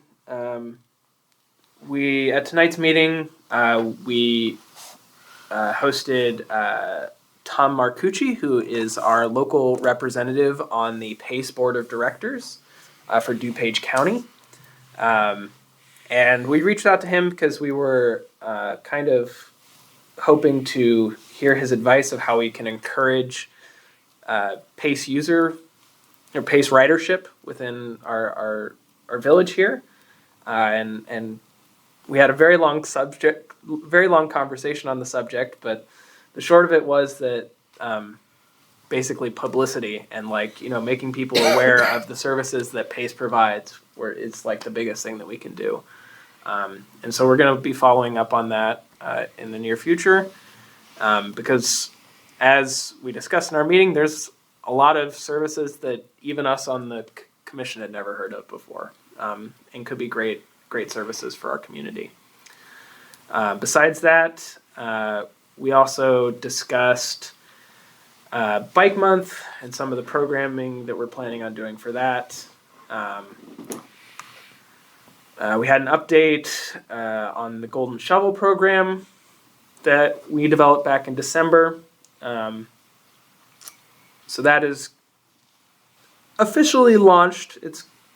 We're working on improving it, but there is a survey that people can now nominate their neighbors for if they're doing a good job cleaning sidewalks and stuff like that. We're still working out a few of the kinks, but it is live now. And we're working on distributing flyers for it around the village. We also had an update from Commissioner Amore about the DuPage Rail Safety Council, and that was about it. Okay, thank you for that report.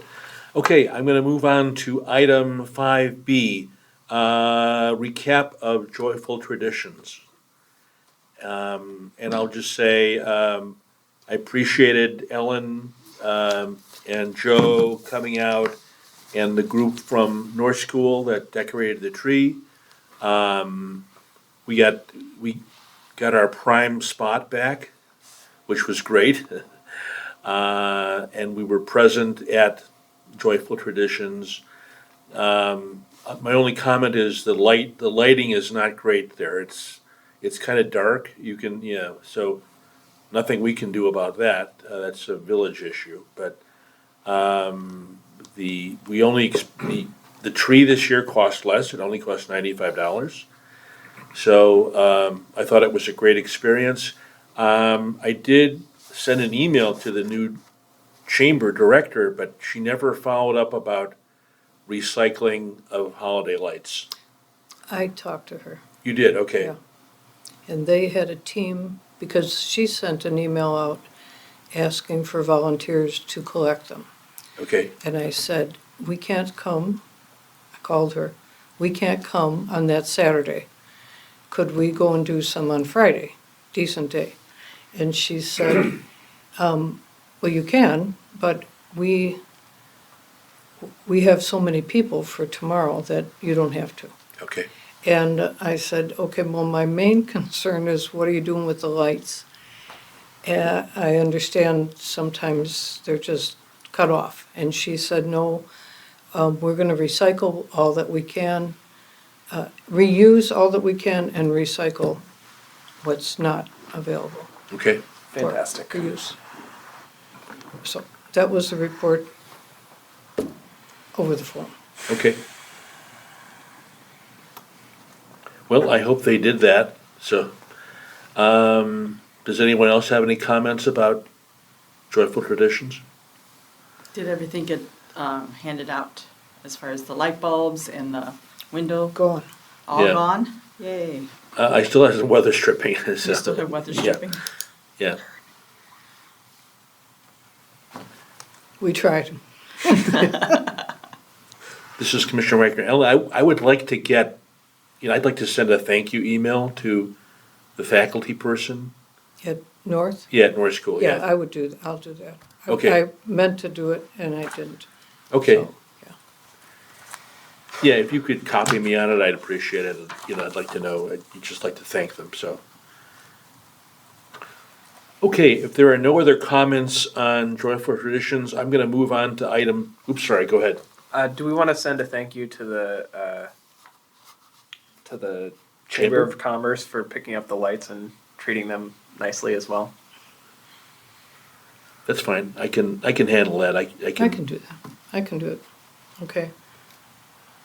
I just appreciate them doing the right thing. If they did, If- yeah. assuming they We- did. We will say, Yeah, knowing that you were going to, we appreciate the fact that you covered this. yeah.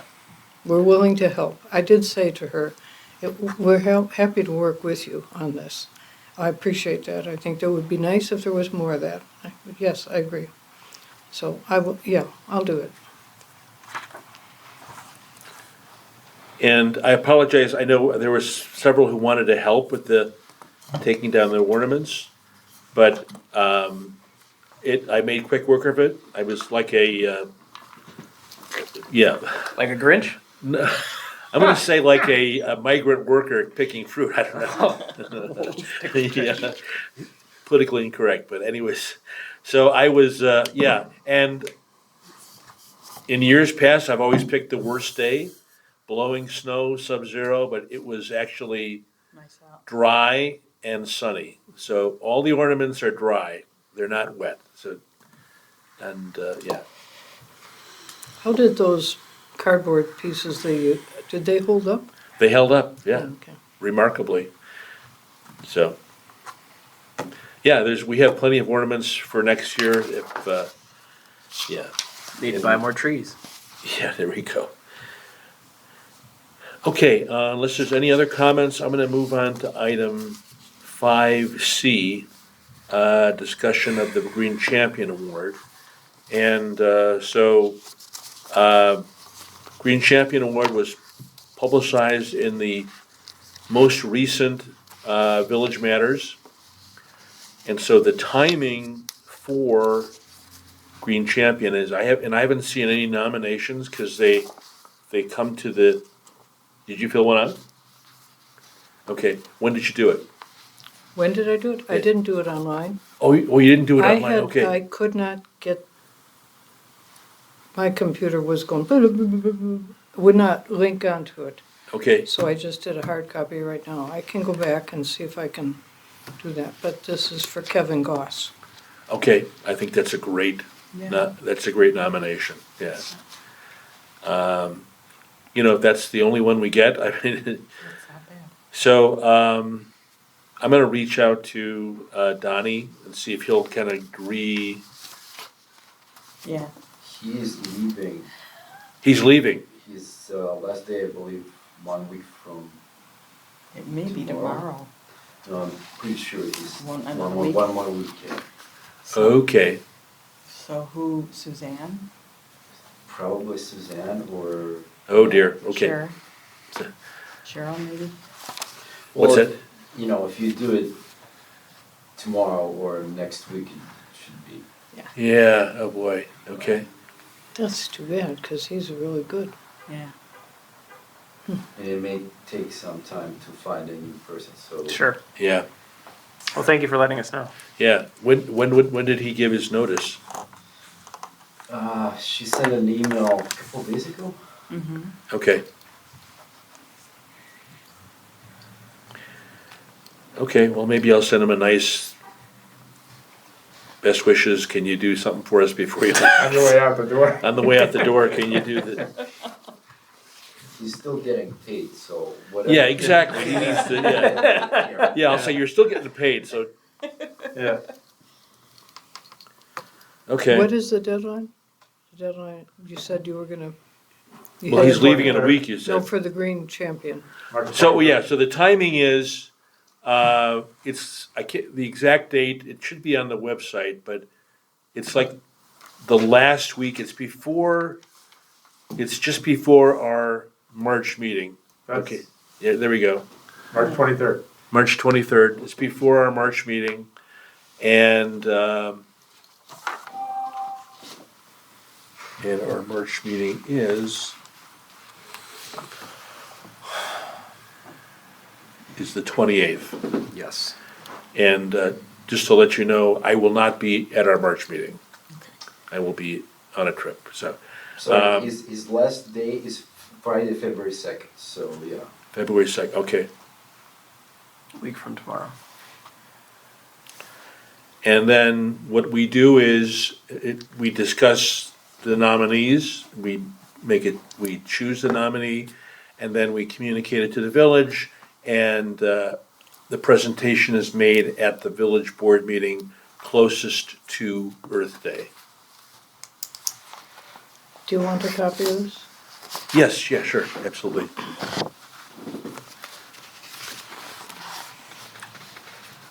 Ellen, did you want to see this if you want to submit it electronically? Well, Ellen already attempted to do it electronically. Yeah, I did, well, try this, no, because what I was doing was not working. Is this your copy of this? I don't need it. Okay, Is it Thank on you. the village website? Pardon me? yeah, If there is any issues, you can just email Brian Sawyer. Brian Sawyer, right, yeah. He's out this week. He'll be back next. thanks. Hope he's not out looking for a new job.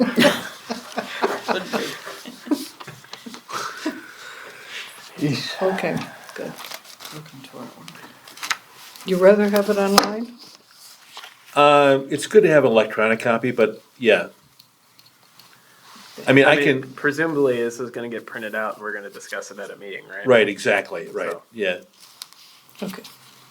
Okay, Yeah, it's not essential. I mean, we have a copy here, so. okay. You know, I can scan this and send it to everybody. That works. Well, I have it online. I have it on the computer, so Okay. you want me to Or if send you, it? yeah, if you wanna send it, that's fine.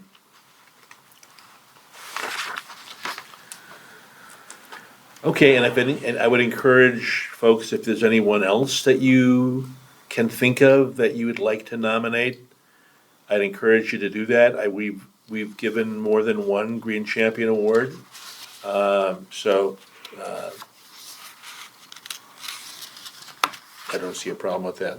He was very pleased to be considered, and he is also applying for the National Environmental Leaders in Golf Award. He was a runner-up last year, and he said this will help, being nominated for this. Okay. Okay, if there's nothing further on item 5C, I'm gonna move on to item 5D.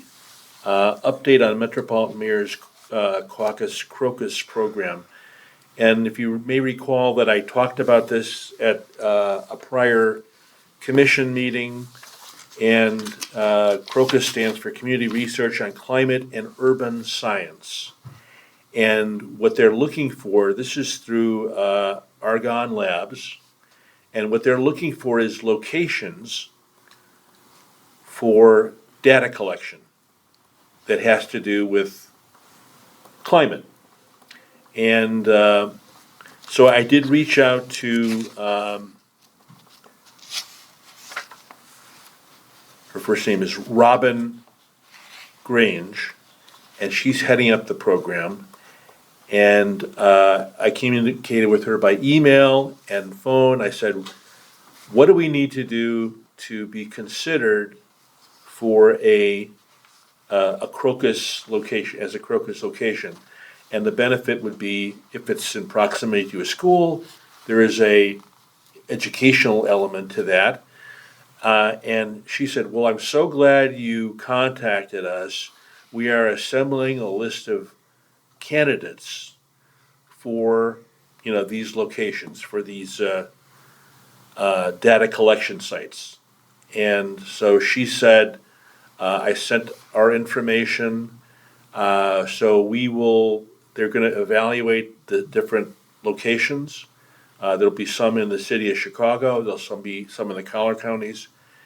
And so she has our contact information, so I hope to hear something in the next couple months about that.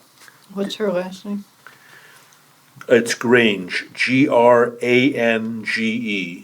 and Robin, Robyn, Okay. Robin Grange.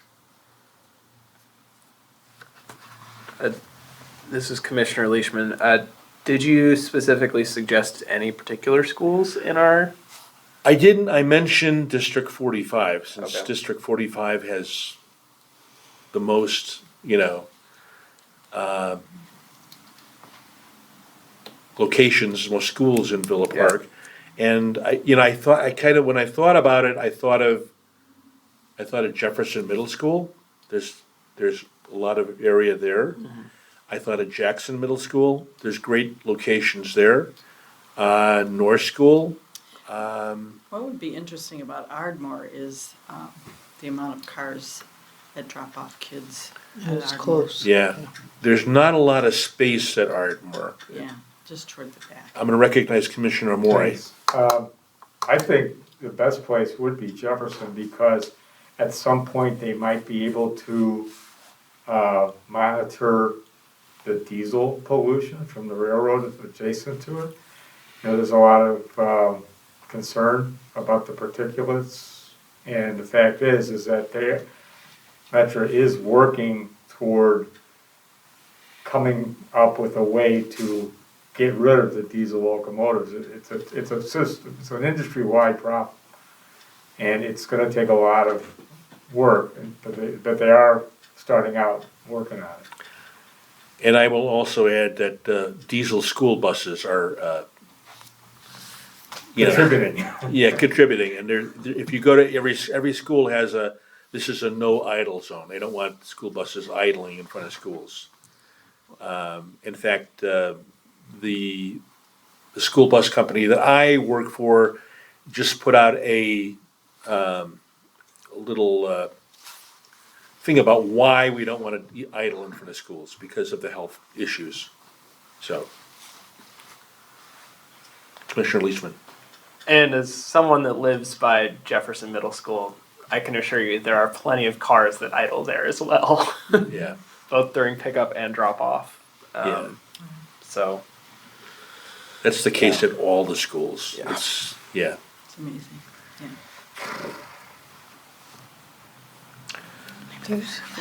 well, thank you for reaching out about Okay, that. yeah, and as I hear more information, I'll pass it along to the commission. Okay, I'm gonna move on to item 5E. Discussion of village's no mow May policy. And Commissioner Leishman asked that this be put on the agenda, and that's why it's on the agenda. But we also talked about bringing it back.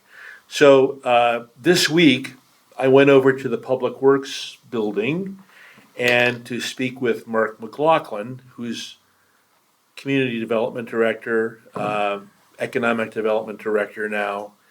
And Mark came to the counter and he said, "Oh, it's such a coincidence that you're coming to talk with me about that. I'm actually writing up a change. He wants to, Mark said he'd like to come to our February meeting to talk about No Mow May, and his proposal is to do away with No Mow May and actually promote native plantings." So I said, "Oh, that's wonderful."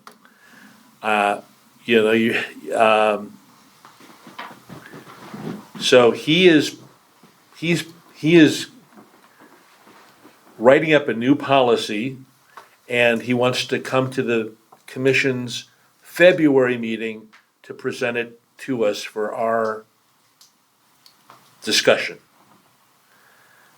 Sounds So, good.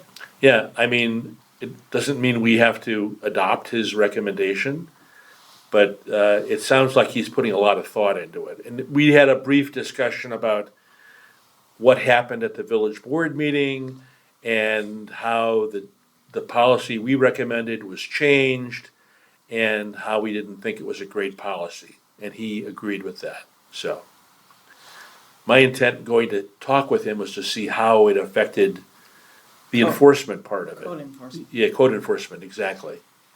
Commissioner Leishman. So I thank you for adding this item to the agenda tonight. I wasn't aware of your conversation with Director McLaughlin, but I'm excited to hear what he presents in February. Regarding the code enforcement side of things, I did have a conversation with Manager Harline about this, and according to him, it took them until the weekend before July 4th to basically get caught up with code enforcement because of how bad the situation was at the end of May last year. So, basically it took the entire month of June to get caught up. So, On this particular issue? On the- yeah, lawn code enforcement. It's a lot of hours. Yeah. So, I think, I had my guy cut the lawn on Mother's Day. I'm like, I'm done. yeah. Yeah. But I mean, I wasn't on the commission when you guys originally recommended No Mow May, but No more Mother's Day. I That's what we said. Mm-hmm. but I'm glad that the ECC made a suggestion, and the board was receptive to it, if not too enthusiastic about it. And my opinion with these sorts of things is it's always good to try something first, and so that you can find out what works and what does not work, rather than wringing your hands for a long time trying to perfect anything. So yeah, I just wanted this added to the agenda today so that we could start these sorts of conversations. I'm glad to hear that Director McLaughlin's working on it. I wasn't sure if there was any outreach that we as a commission wanted to do to try and like solicit more opinions from other people in the village. I'm sure Public Works probably got an earful from angry phone calls last year, but yeah, that's. I figured now is a good time to start the conversation if we want to recommend something for spring this year.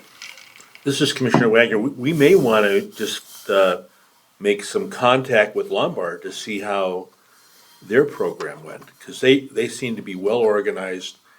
They had they had signage for so people would know what was going on. I could reach out to Dave Gorman. I was gonna say Dave Gorman would be. Dave Gorman could tell us how things went there. Yeah.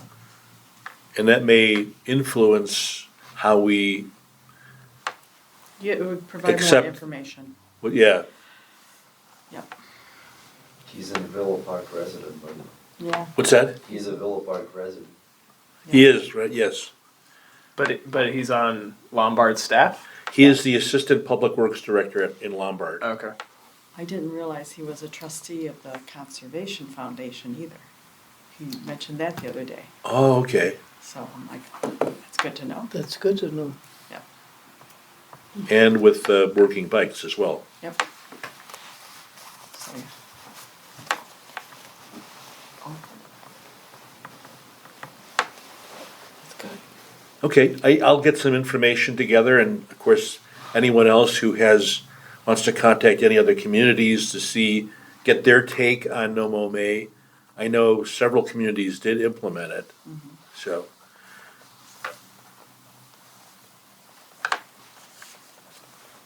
Okay, if there's nothing further on that item, I'm gonna move on to item 5F, and I put this on the agenda, and I apologize, I sent an email out late this afternoon. I said it on a webinar with the Illinois Recycling Foundation, and it was about Senate Bill 85, which is before the General Assembly. And it is a bill that would create a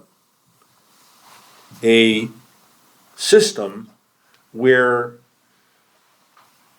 primarily beverage containers, plastic, aluminum, they would implement a deposit regimen, and there would be locations set up, and it could be stores, it could be others. And they started off the webinar by saying that the recycling rate in Illinois is abysmal. It's like under 35%.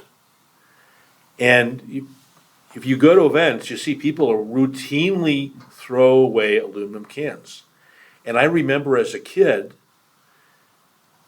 collecting aluminum cans because you could get a couple bucks. Yeah. And, I'm not disparaging homeless people, but a lot of homeless people did that as well.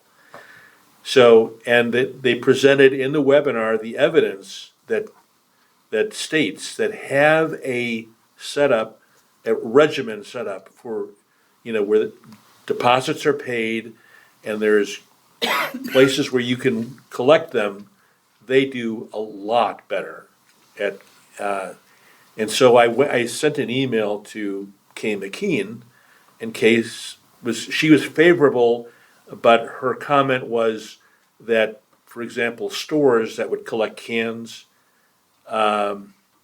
the cans are not necessarily clean. There's residue, and it attracts pests. So that was her only comment. So the bill is going through the General Assembly. I don't know where it is right now, but what I'd like to do is bring this back as an agenda item after you've had a chance to maybe watch the webinar. It's only about an hour. And I was even considering filing a witness slip in favor of the legislation.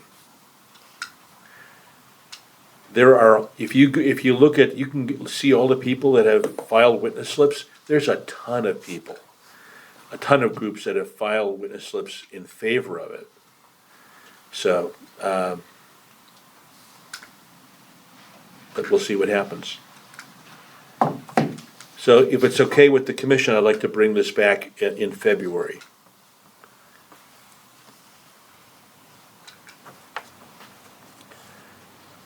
Okay, any questions or comments on that item? Okay, I'm gonna move on to item 5G, communication and community outreach.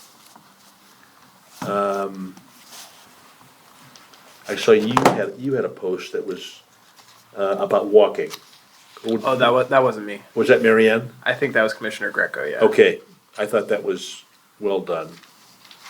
So did you see did you see, because I'm not on Facebook, did you see the one about lights, recycling lights?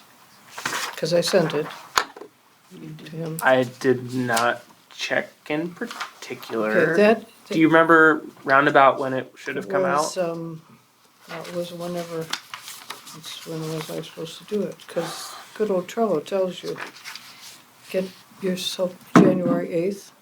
Oh, that was another plastic bag one. The lights one was December 18th.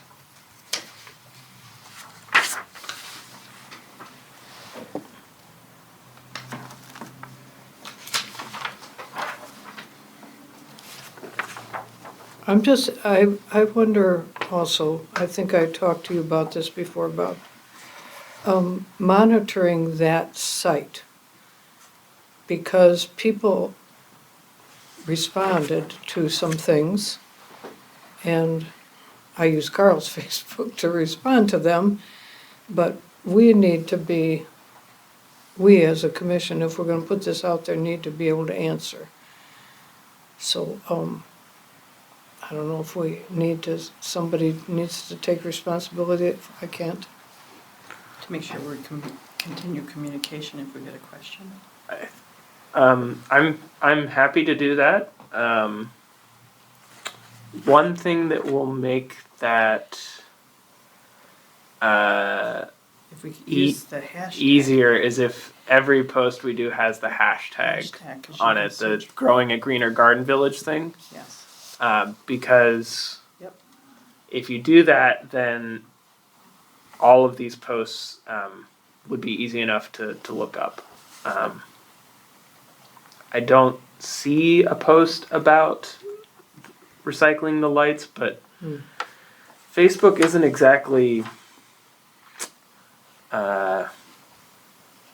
what's the word I'm looking for? Cutting edge. Well, regardless of that, it's not chronological necessarily, and so it's kind of hard to validate whether or not something does or does not exist. So it What is doesn't our matter, hashtag but again? Growing a Greener Garden Village. I don't know how you do that, or what that would mean. What does that means it would come back to, So if you just put the pound symbol and then one without any spaces, Growing a Greener Garden Village. That's called a hashtag. And that's all it's all written together without spaces? Without Right. spaces, yeah. It's something that started on Twitter, but Facebook has adopted it as well. Basically, it allows you to recognize all of the posts in a community that are talking about a specific subject. And so if all of our posts were tagged with that, I could go onto Facebook and find all of the posts that I see, have that hashtag on them. And so I would see everything that relates to the ECC. okay. And so it'd be very easy to go through all those comments and make sure we're not missing something. So does it mean that the ECC, somewhere on there it has to say ECC and what we're posting? So I think I've been adding it to the last line of whatever I wrote. Mm-hmm. Yep. I did on mine. I did that as well. And I'm not then that would accusing, bring I'm it not back? accusing No, anyone here but of then not that doing means that. it would bring it back. That's the only reason I'm Yeah. asking. I'm That sorry, I would missed the mean, last part you said. I'm not accusing anyone of not Yeah. doing the hashtag. It just, but it would bring it back. it would to make it the right- easier to keep everything So just organized. Growing for and growing clarification, because Village, I'm not that familiar that's with at this, the does end it of have to this. precede the You can message search it. or No. anywhere within the Anywhere Okay, document? so within the you, message. we need to put this in when we Yes. submit it to him? Yes. Okay. And, that's- and I did not know that. No, and we didn't have a policy of it Right. beforehand. I'm just saying, going forward, it could make things easier. Okay, See, there's my post on the yeah, hiking, okay, and then there's the post on this. yeah, So if you use that hashtag, it can Okay. retrieve it and you can keep very track of. quickly. Yeah. Okay, Yeah, okay, yeah, okay. So are you, yeah. And then you can Volunteer. track the comments. Be easy. that's the thing that Yeah. was, Yeah. yeah, we were delayed Mhm. in that. Are you? Yeah, I'm taking fine that on? monitoring it. And I'll even I'll send a follow-up email to everyone here showing exactly like Okay. what needs to be included in the post. Although with Donnie leaving, there may be a delay in the upcoming posts. And that's fine. And are the upcoming posts on that Google Doc? So do I need to look to be? Oh, we haven't decided on anything yet. I think the last thing is mine, something about the Green Champion, according to the minutes. You, Clean Energy, the January 22nd. Tomorrow should be International Day of Clean Energy. And then, Um, and then I'm gonna do one on the Green Champion. yeah. Sorry, I'm just getting caught up right now. If we would like to decide on posts for February, assuming that someone will be able to post them, there are a few relevant holidays in February. There is World Pulses Day on the 10th. World what? Pulses, as in beans and lentils. Those are botanically called pulses. We'll let you take care of that one. Spell I that think we for could me. skip it. Like heart pulse. Oh, pulses, okay. Yeah, It's vegetable. And lentils are pulses? yeah. Lentils and beans are both varieties of pulses, and the United That's- Nations has World Pulses Day Learn on the something new 10th every day. to celebrate those because they are both they are a cheap and environmentally friendly source of protein and nutrients. See? They have some great statistics on there about like how much more water it takes to produce like a pound of ground beef versus a pound of lentils.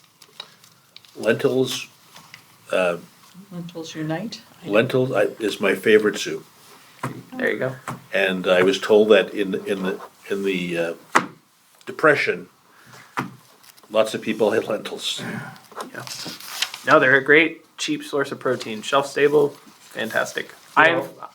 While you're on that subject, Yeah. there was a great write-up about it yesterday in the Sun-Times food section. And I can send you guys the story about it. That'd be great. Yeah. Yeah. I just emailed all of you the picture of the Lombard's No Mow May yard sign. So you have something to reference to when that comes into the discussion. Okay, But I'll send this. cool. Yeah, I'm sure it's on their website as well, so. So beside pulses, is there yes. anything else in February? On the 18th is National Battery Day. National Battery Day.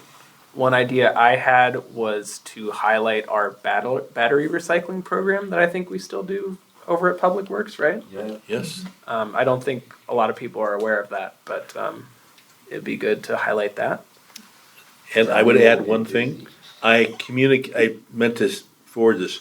I communicated with Batteries Plus Yeah. on Roosevelt Road, and they are a ton of things that they recycle. For free? Some for free, Okay. some at a charge. Fluorescent bulbs, CFL bulbs, incandescent bulbs. They have a whole laundry list of things that they'll take, which I had no idea. But I'll find that and forward it to the commission. National Battery Day. When is it again? The 18th.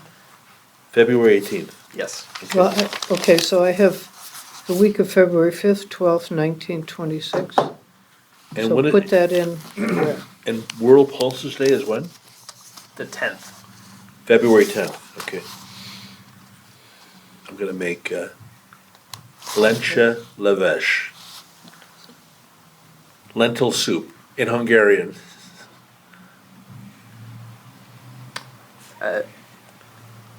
Sorry, Ellen. So we got the week of the 5th, the 12th, the 19th, and the 26th, right? So I would say you were planning on doing something about the Green Champion, right?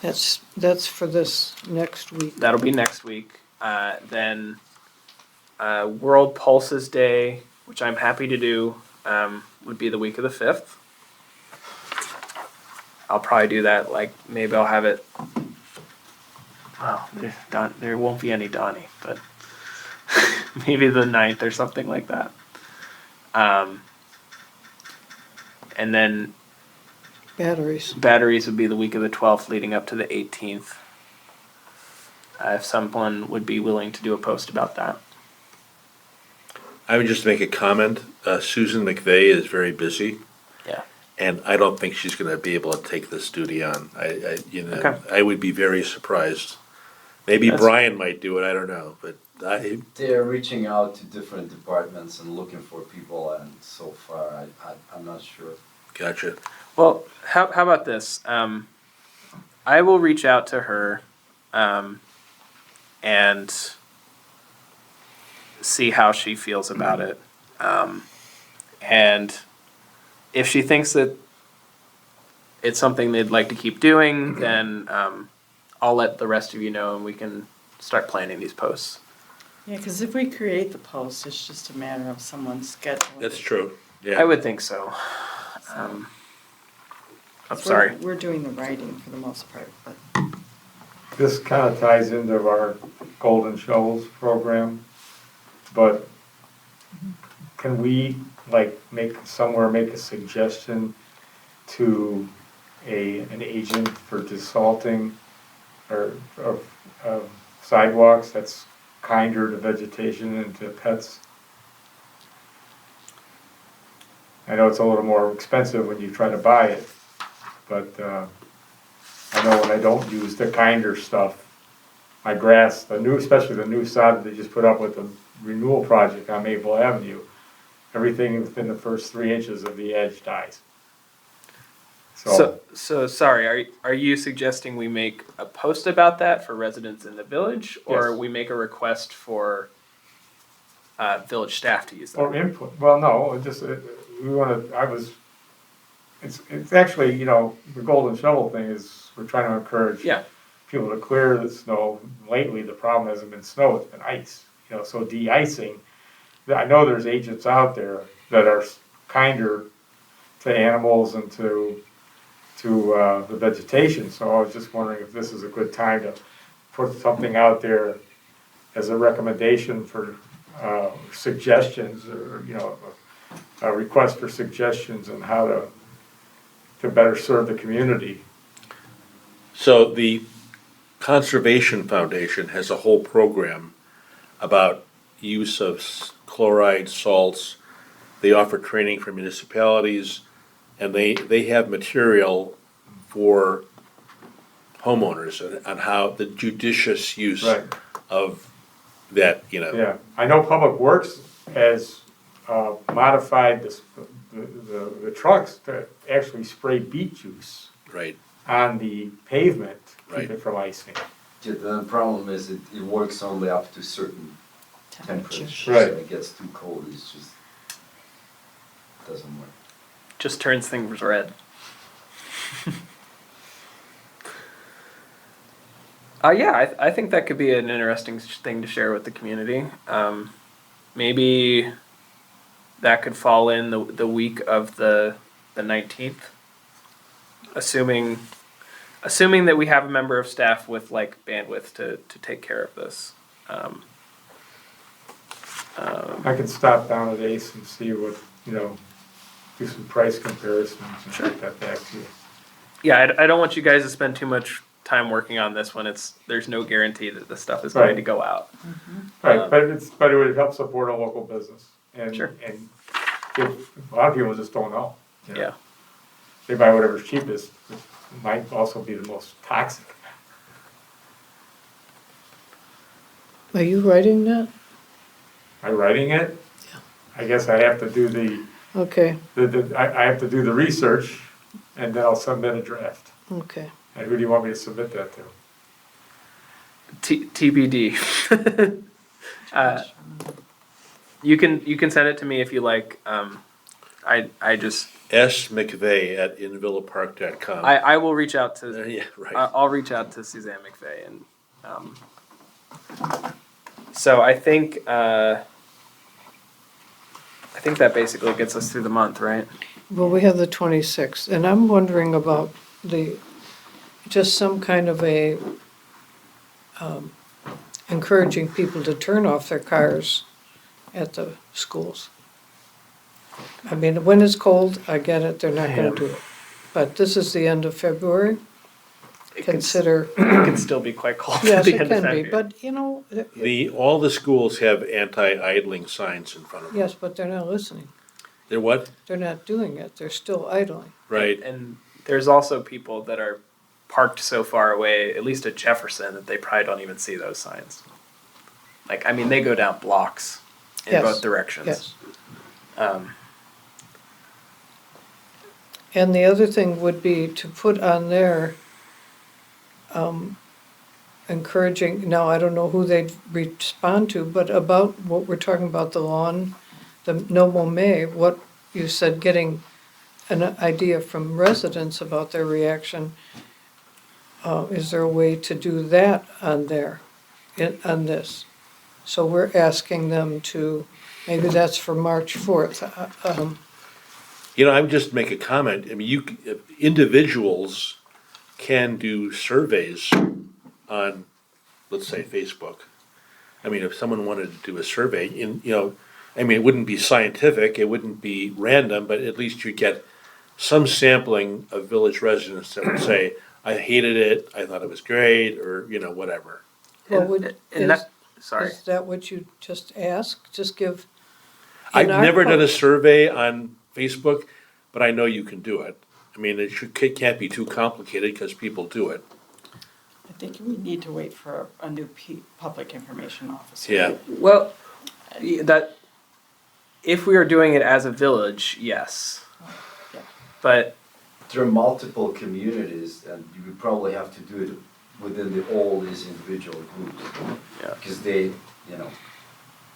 yeah, I wonder. I mean, when I heard you talking, Bob, it almost sounded like you were suggesting that any of us are entitled to run a survey ourselves. Exactly. Right? There's no prohibition against us. And that's fine as long as we don't present ourselves as, That's as representatives of the village, correct? Right, that's correct, right. We don't want to do that. So I'm fine throwing together a survey. I can do that. I mean, it's unscientific, Yeah, but you'll get some idea what people think. and you'll probably get more responses than the 5 people that are sitting at this Right, table. exactly, yeah. I mean, there's all kinds of groups that have to do with Villa Park, so you could, if you wanted to say, hey, tell me what you think about this, Yeah.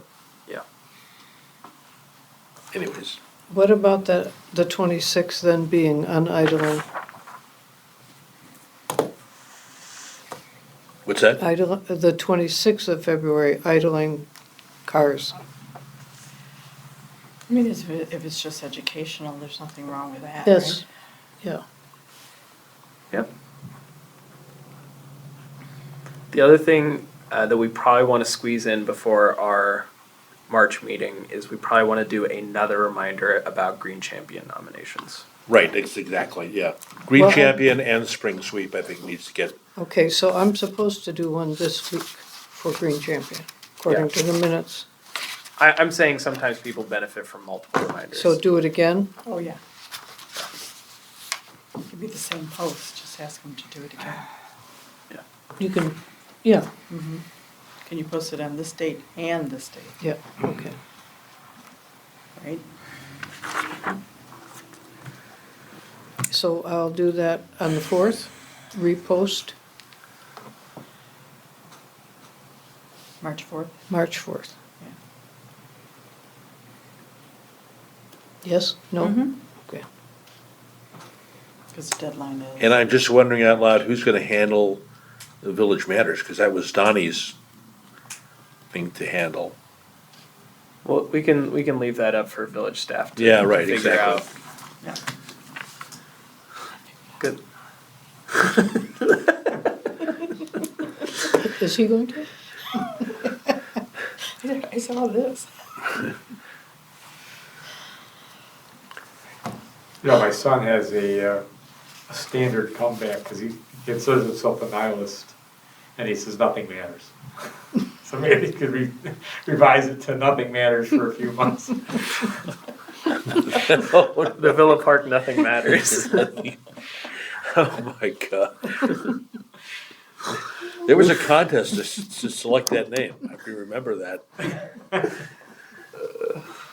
Okay. We need somebody to do battery recycling and somebody to do, I'll do idling cars. So battery recycling. I'll submit something on battery recycling. Thank you. Yeah. Okay, anything further on communication, community outreach? Well, I just wanted to, for those who weren't at the BP&T meeting, I had brought up that we're passing on an opportunity to bring more people into the discussion by, when I've been to the city of Wheaton for their bike advisory commission, the meeting hall in the village hall has a room that's set up that all their commissions meet in, that's got a Zoom feed, and people don't have to be, it's not, their meetings are considered hybrid. If a commissioner can't make it, he appears by video. It has nothing to do with the governor's mandate for COVID or anything like that. They just made it more accessible. The public can tune in. And the point I brought up is that I know a couple where the wife is hearing impaired, they would love to come to the meetings, but then you'd have to provide someone who knew how to sign everything that goes on. If you put it up on a video screen with captions, more people might tune in. Like one of the things I have taken to doing now is I watch, unless there's something specifically I want to speak about at the village board meetings, I just watch the YouTube live channel just to see, follow what's going on. So we want to grow not only our commission and the subcommittee, but all the other commissions will benefit because we can't seem to get a village liaison, a trustee liaison at the meetings. And maybe they would vote for them just to give them cover to not have to worry about committing, even though they don't really commit anyway.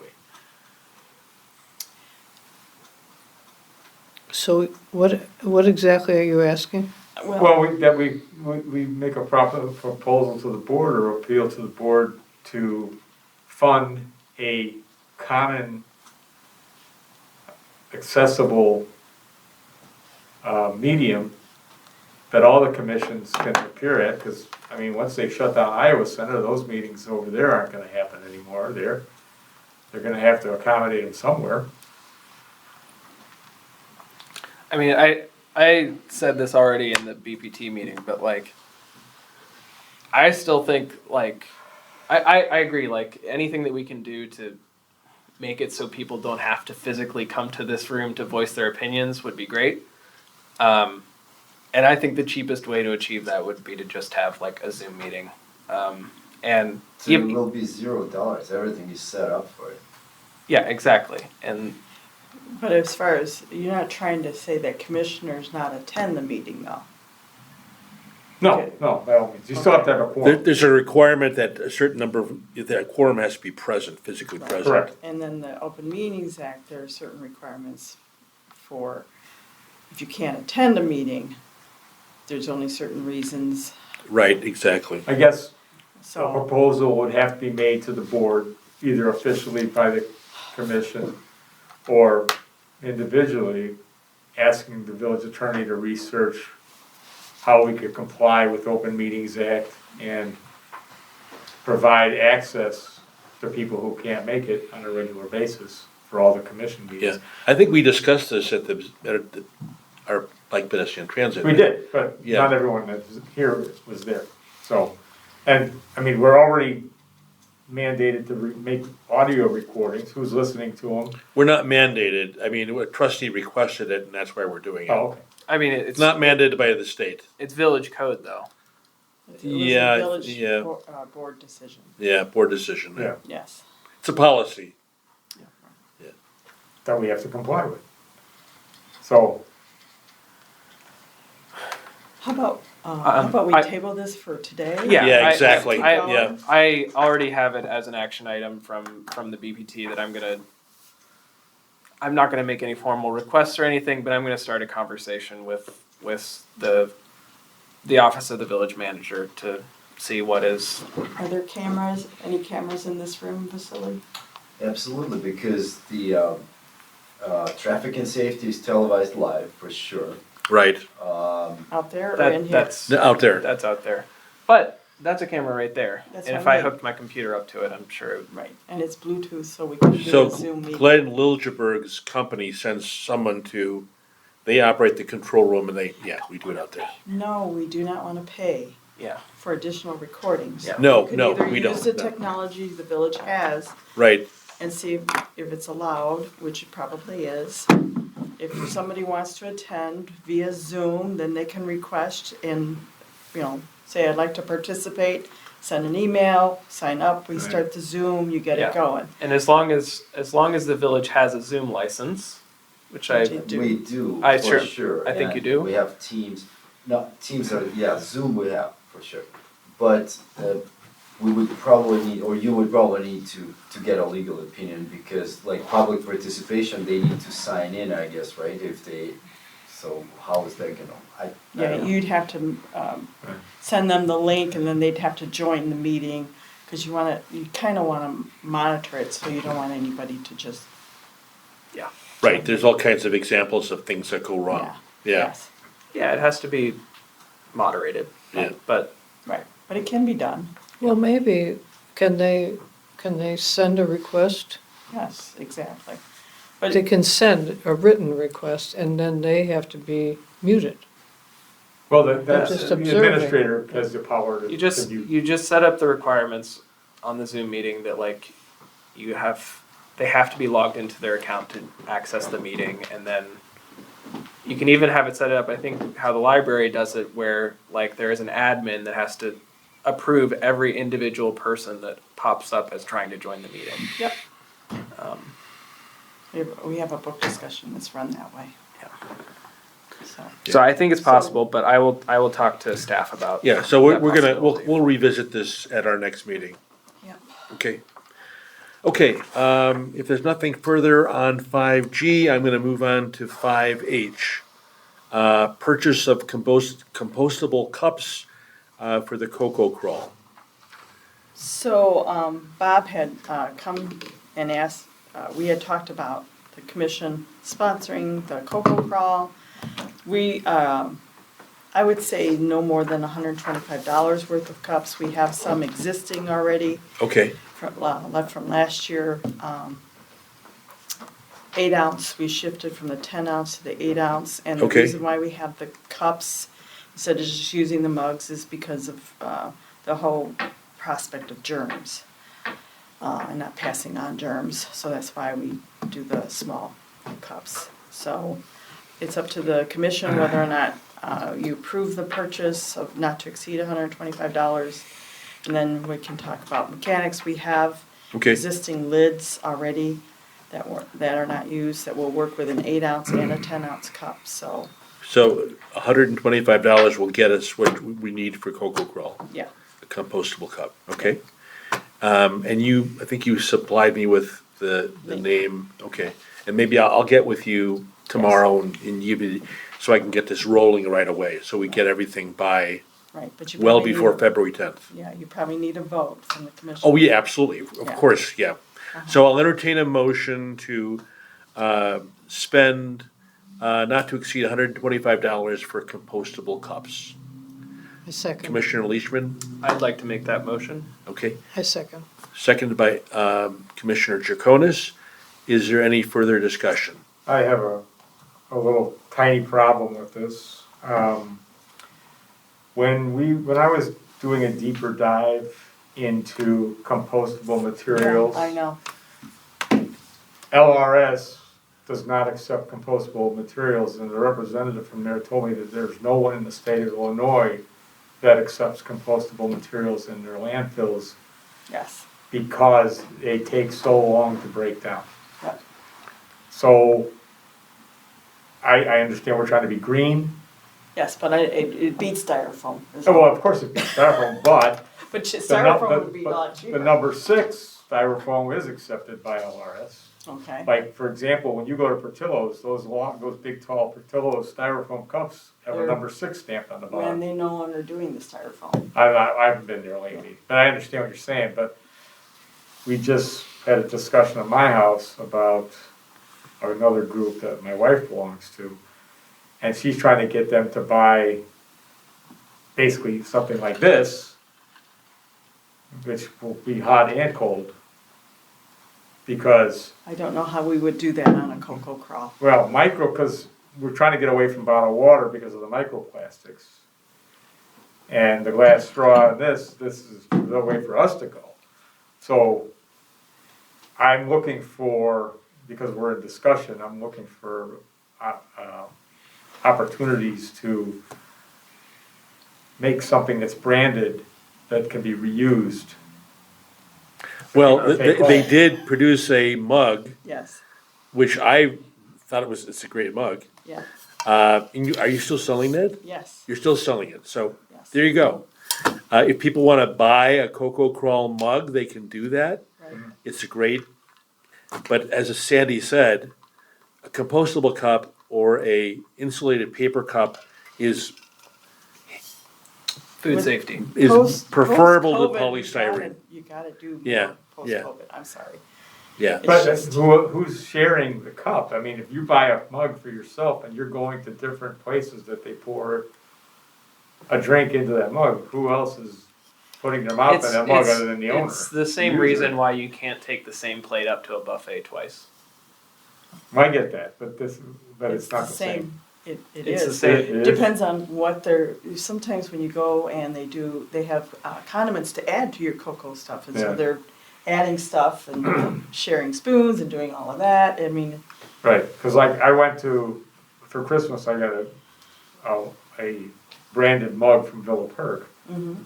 And I've gone in there plenty of times and they says, fill this up. And Well, they we're do. going to 18 different businesses. Well, I understand. And So- Villa Perk is also working under the assumption that you're washing it between every Right. Right. visit, and which is not going to be the case with the Cocoa Crawl, which is all in one day. Okay. so if someone wants to call the question, I'll entertain a motion to call the question. I don't know how that That, works. that just means. We're gonna call it, we're gonna Okay. call it, we're gonna have a vote.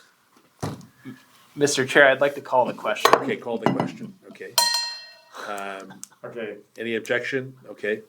All those in favor of spending not to exceed $125 for compostable cups, please signify by saying aye. Aye. Any opposed? hey, Nay, okay.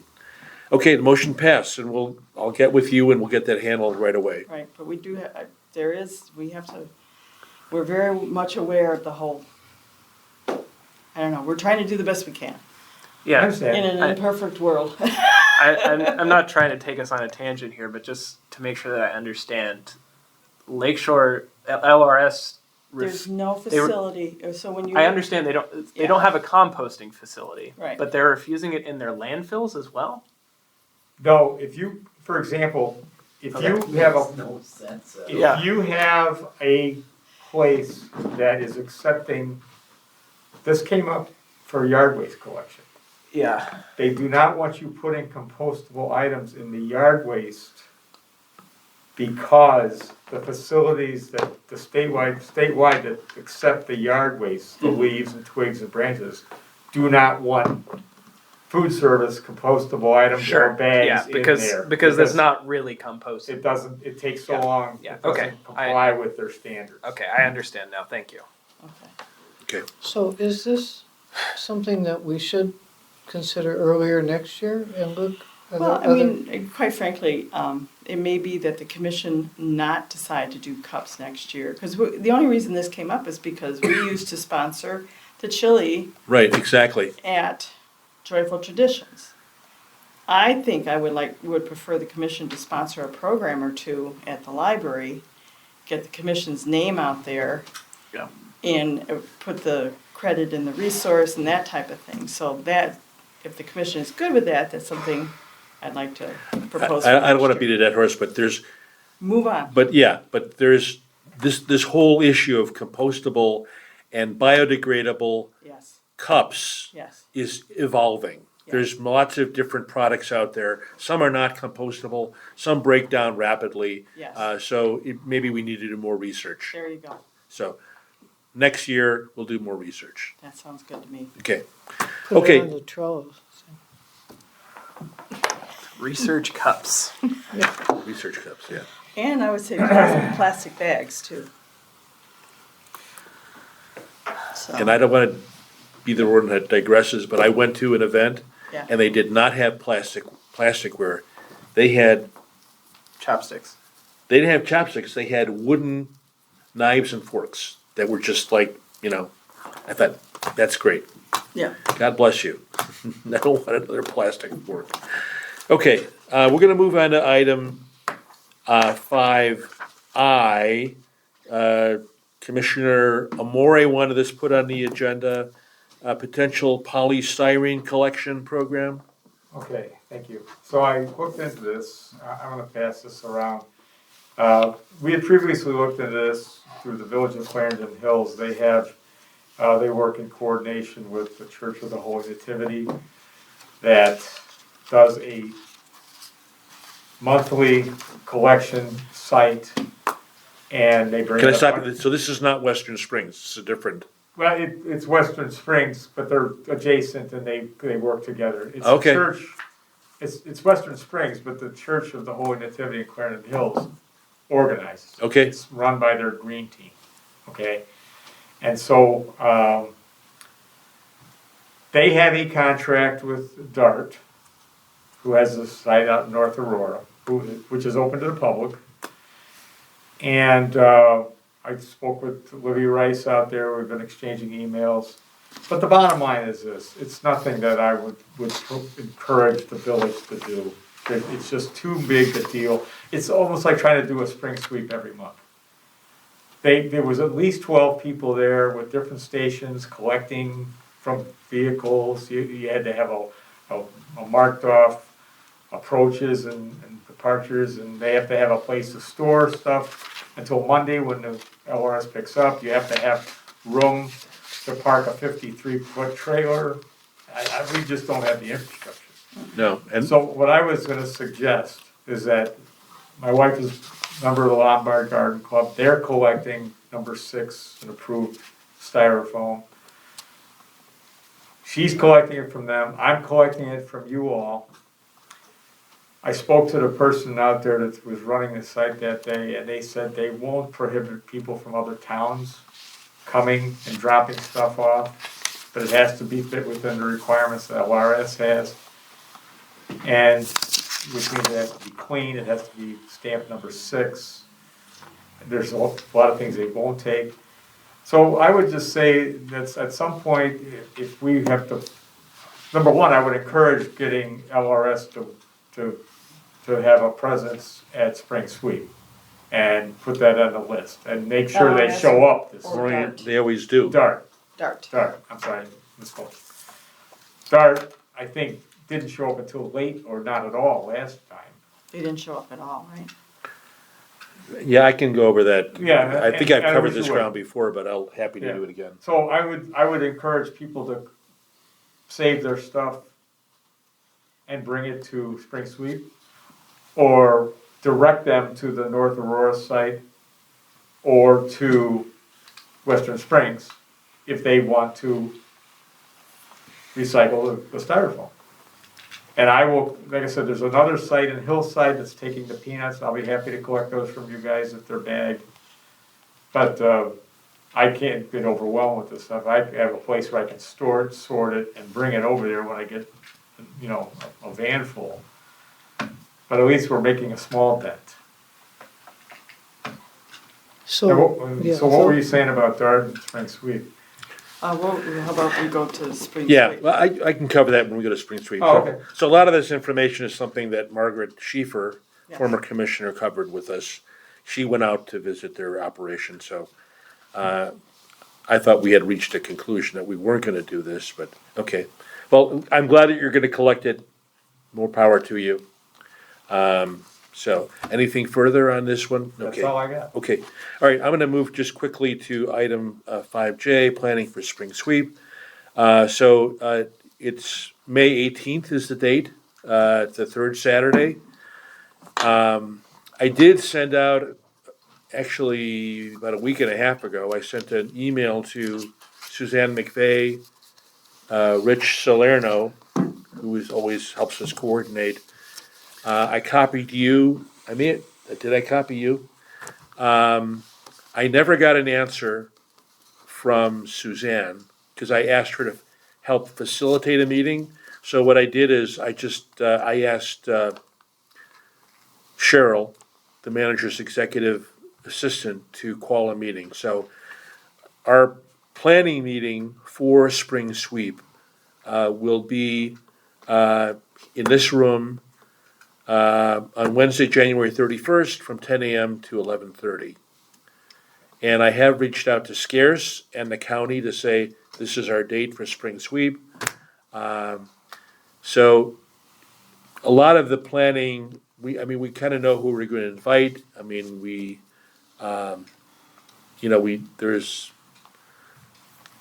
earth paint or e-paint. We have to make a decision there.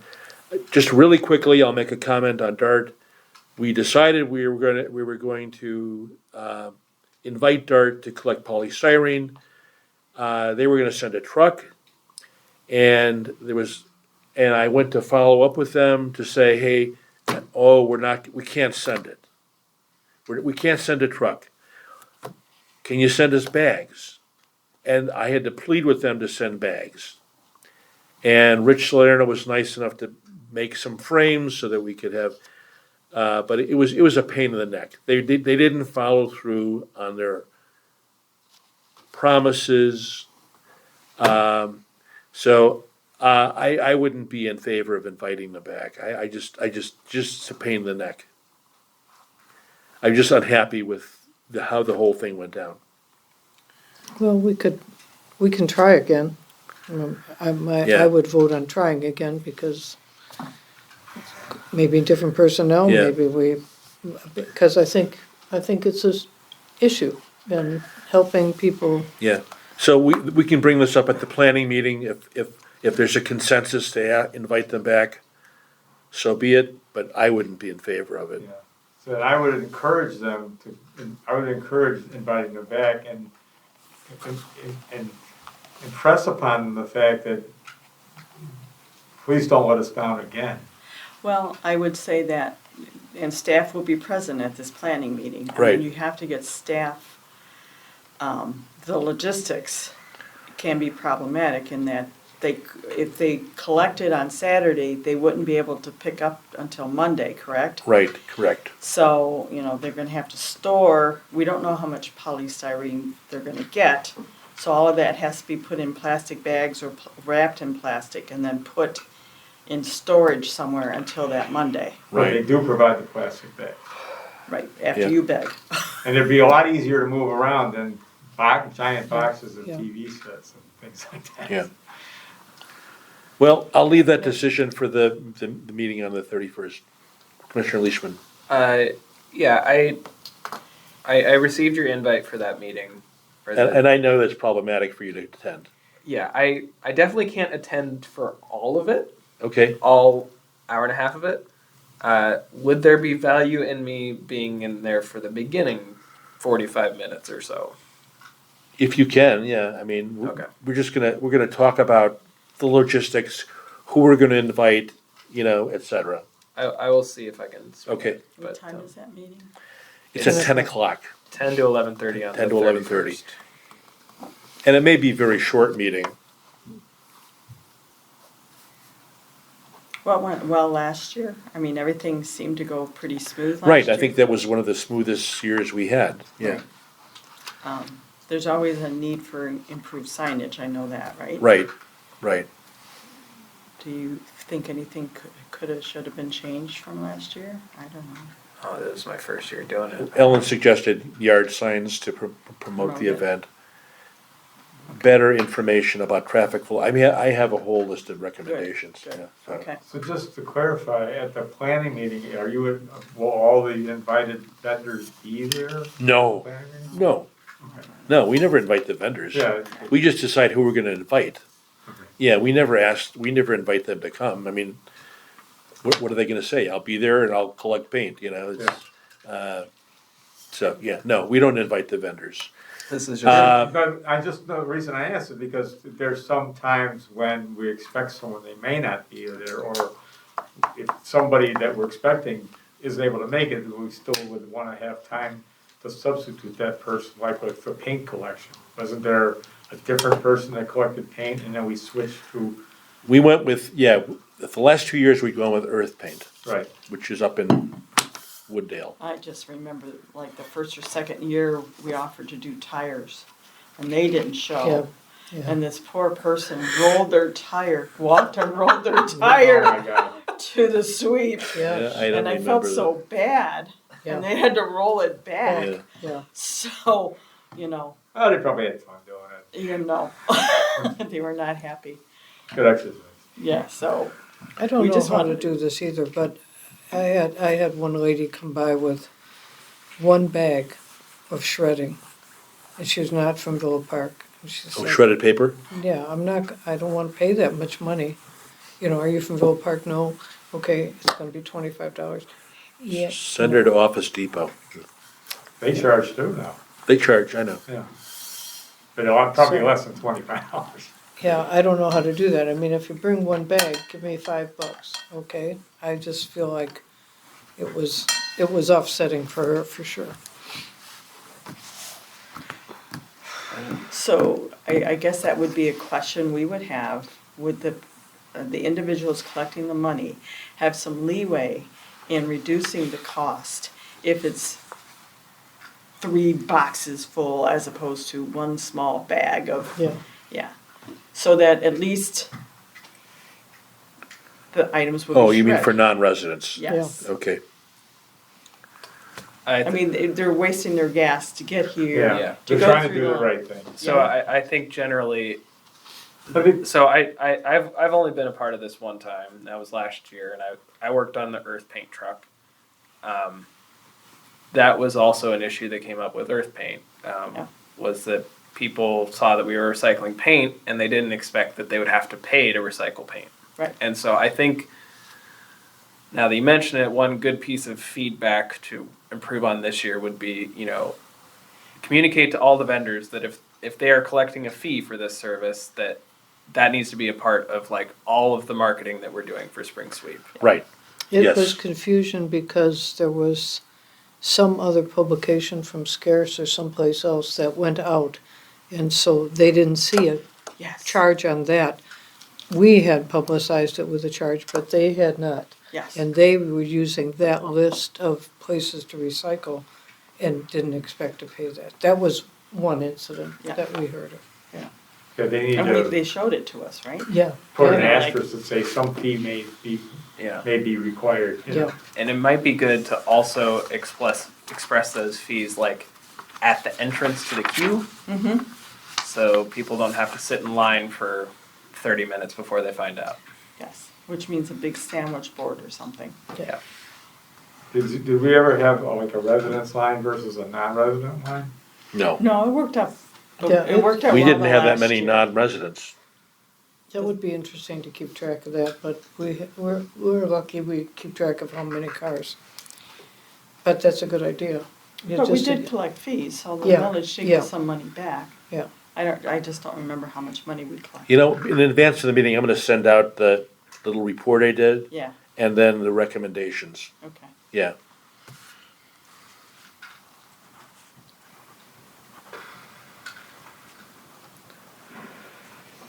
Cool. Okay, anything further on spring sweep? Okay, seeing none, I'm gonna move on to, One question, I'm sorry. yeah, Do you wanna take care of getting the CERT people for that? You're getting CERT, do you wanna take? right, we talk about, yeah, that's one of the things we talk about is volunteers. Okay, Yeah, we got CERT volunteers, we got, Impact Villa Park, we got, I don't think we got any Key Club people, but we had plenty of volunteers. We had quite a few, and then, we get the, Justin Slensky's Lions Club. We did pretty well with the volunteers, so. And we partner with the Fund Commission, but we are the lead commission on this, so.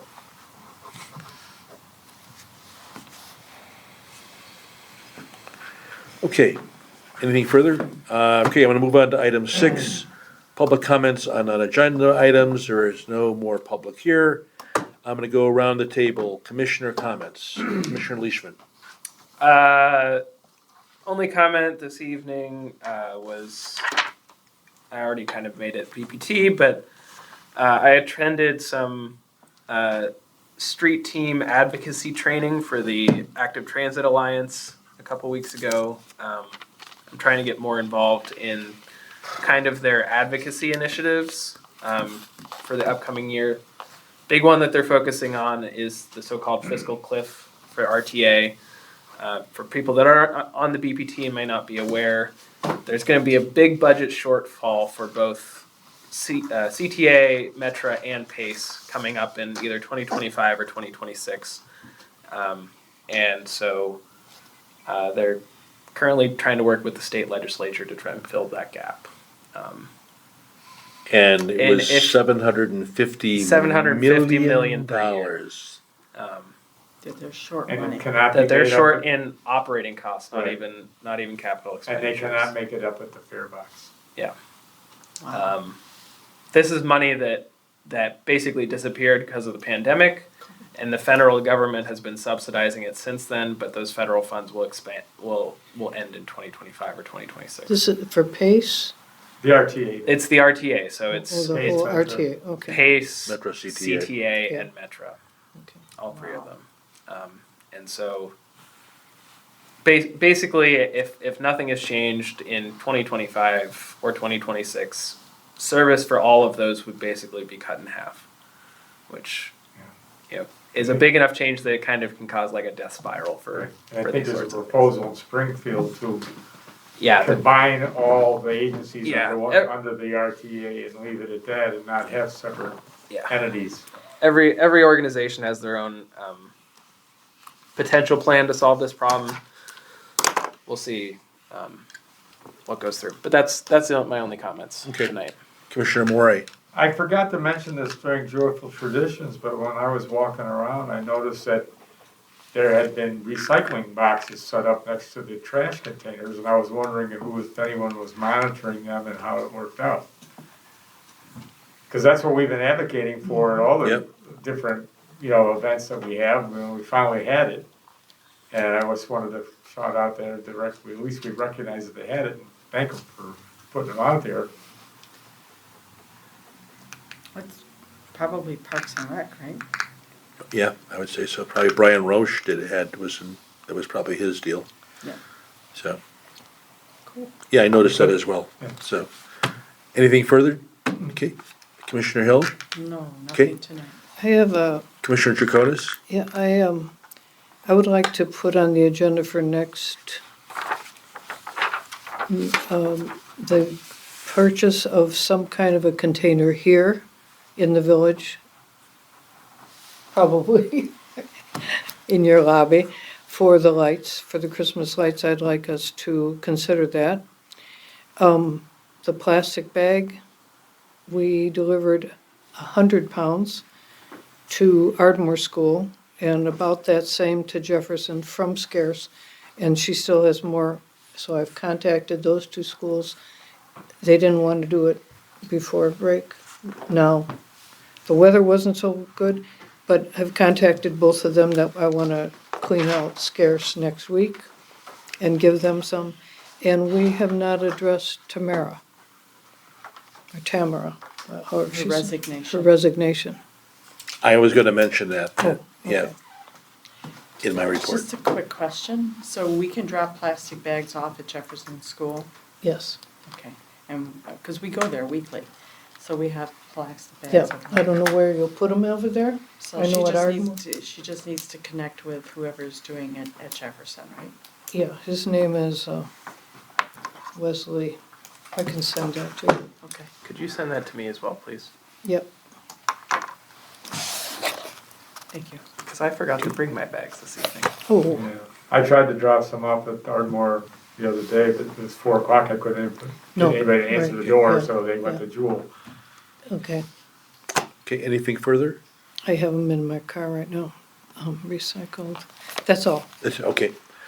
Yeah, so as you mentioned, Tamara Wasilewski, I can't remember her, Lambert. Lambert, yeah, she resigned, and you probably saw her father-in-law passed away, but I kind of thought this might be coming, because she really wasn't, she missed quite a few meetings and didn't really participate, so.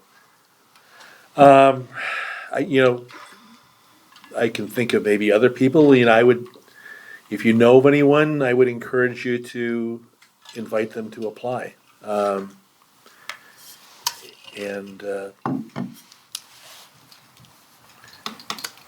So that's all I have to say.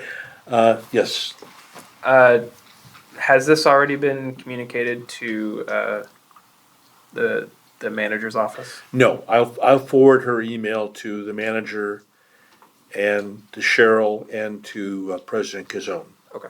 Yeah, I mean, I just got it today, so Okay. I have not forwarded it yet. That's totally fine. I just wanted to check because No, I, yeah, I, I- yeah. know they've been trying to publicize the vacancies more, Right. and so it would be good to get that out there. Yeah, there's other commissions that have vacancies as well, so. Yeah, worse ones than we have. Right, exactly. I just really quickly, I did go to a program last night. It was put on by the River Prairie Group for the Sierra Club, and it was about Salt Creek. Steve McCracken from Conservation Foundation, I can't remember the woman he was there with, but it was absolutely fascinating.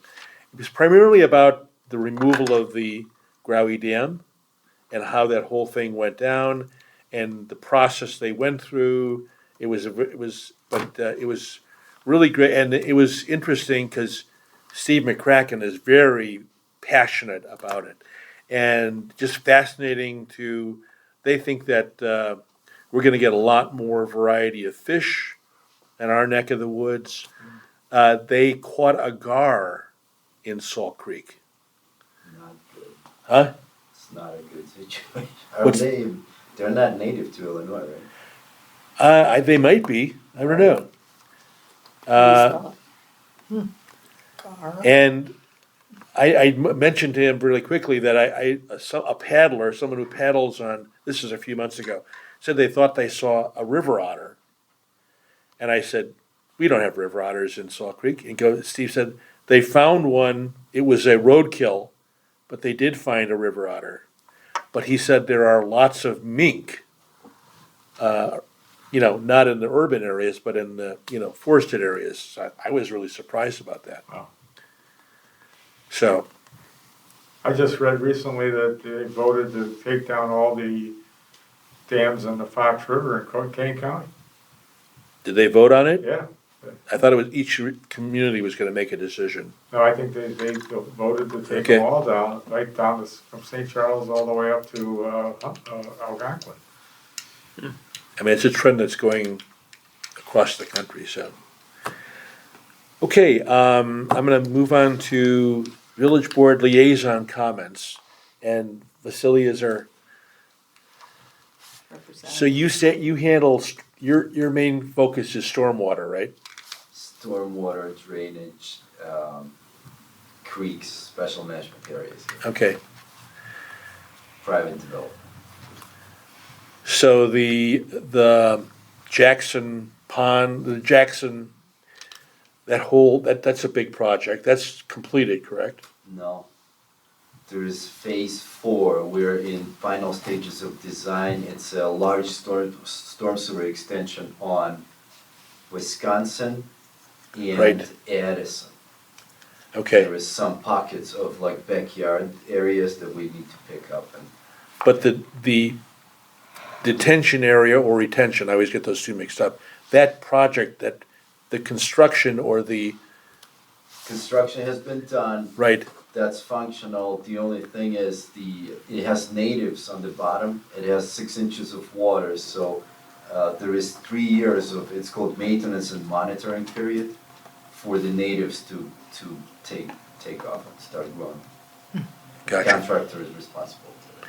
And then Lufkin Pond also has natives, Exactly the same thing. We're in Exactly the same thing. 3 years of maintenance and monitoring. You probably noticed it's called predator fencing. yes, yeah. And will they be stocking Lufkin Pond, do you know, with fish? I don't know. I don't think it's deep enough. It's not deep enough, okay. Because, yeah, North Terrace, they had the fish died off because of a really cold winter. You have to have, I believe, a minimum of 8 feet for fish Oh, to wow. survive. Or 6, I could be wrong, but, yeah, 6 or 8. And wet weather flow treatment plant, are you involved with that? Had a conversation today. What's that? Had a conversation with Dennis Jessen today. They are probably running it today because. They're running it today? Okay. Yeah, FEMA What's that? issued a flood watch. Oh, really? Okay. Everything's melting. Melting, rain, so yeah, a lot Yeah. of water. And we got it good. Well, we Some of appreciate these you coming. places, Of course, Yeah. thank you. Thanks for coming. Okay, no other village staff here. I'll entertain a motion to adjourn. Motion by Commissioner Leishman, second by Commissioner Mori. All those in favor, signify by saying aye. Aye. Okay, we're adjourned. Hey, does anyone have styrofoam for me? I do. I do. I will get it for you in just a moment. I gotta use the. Should I write a note to Tamara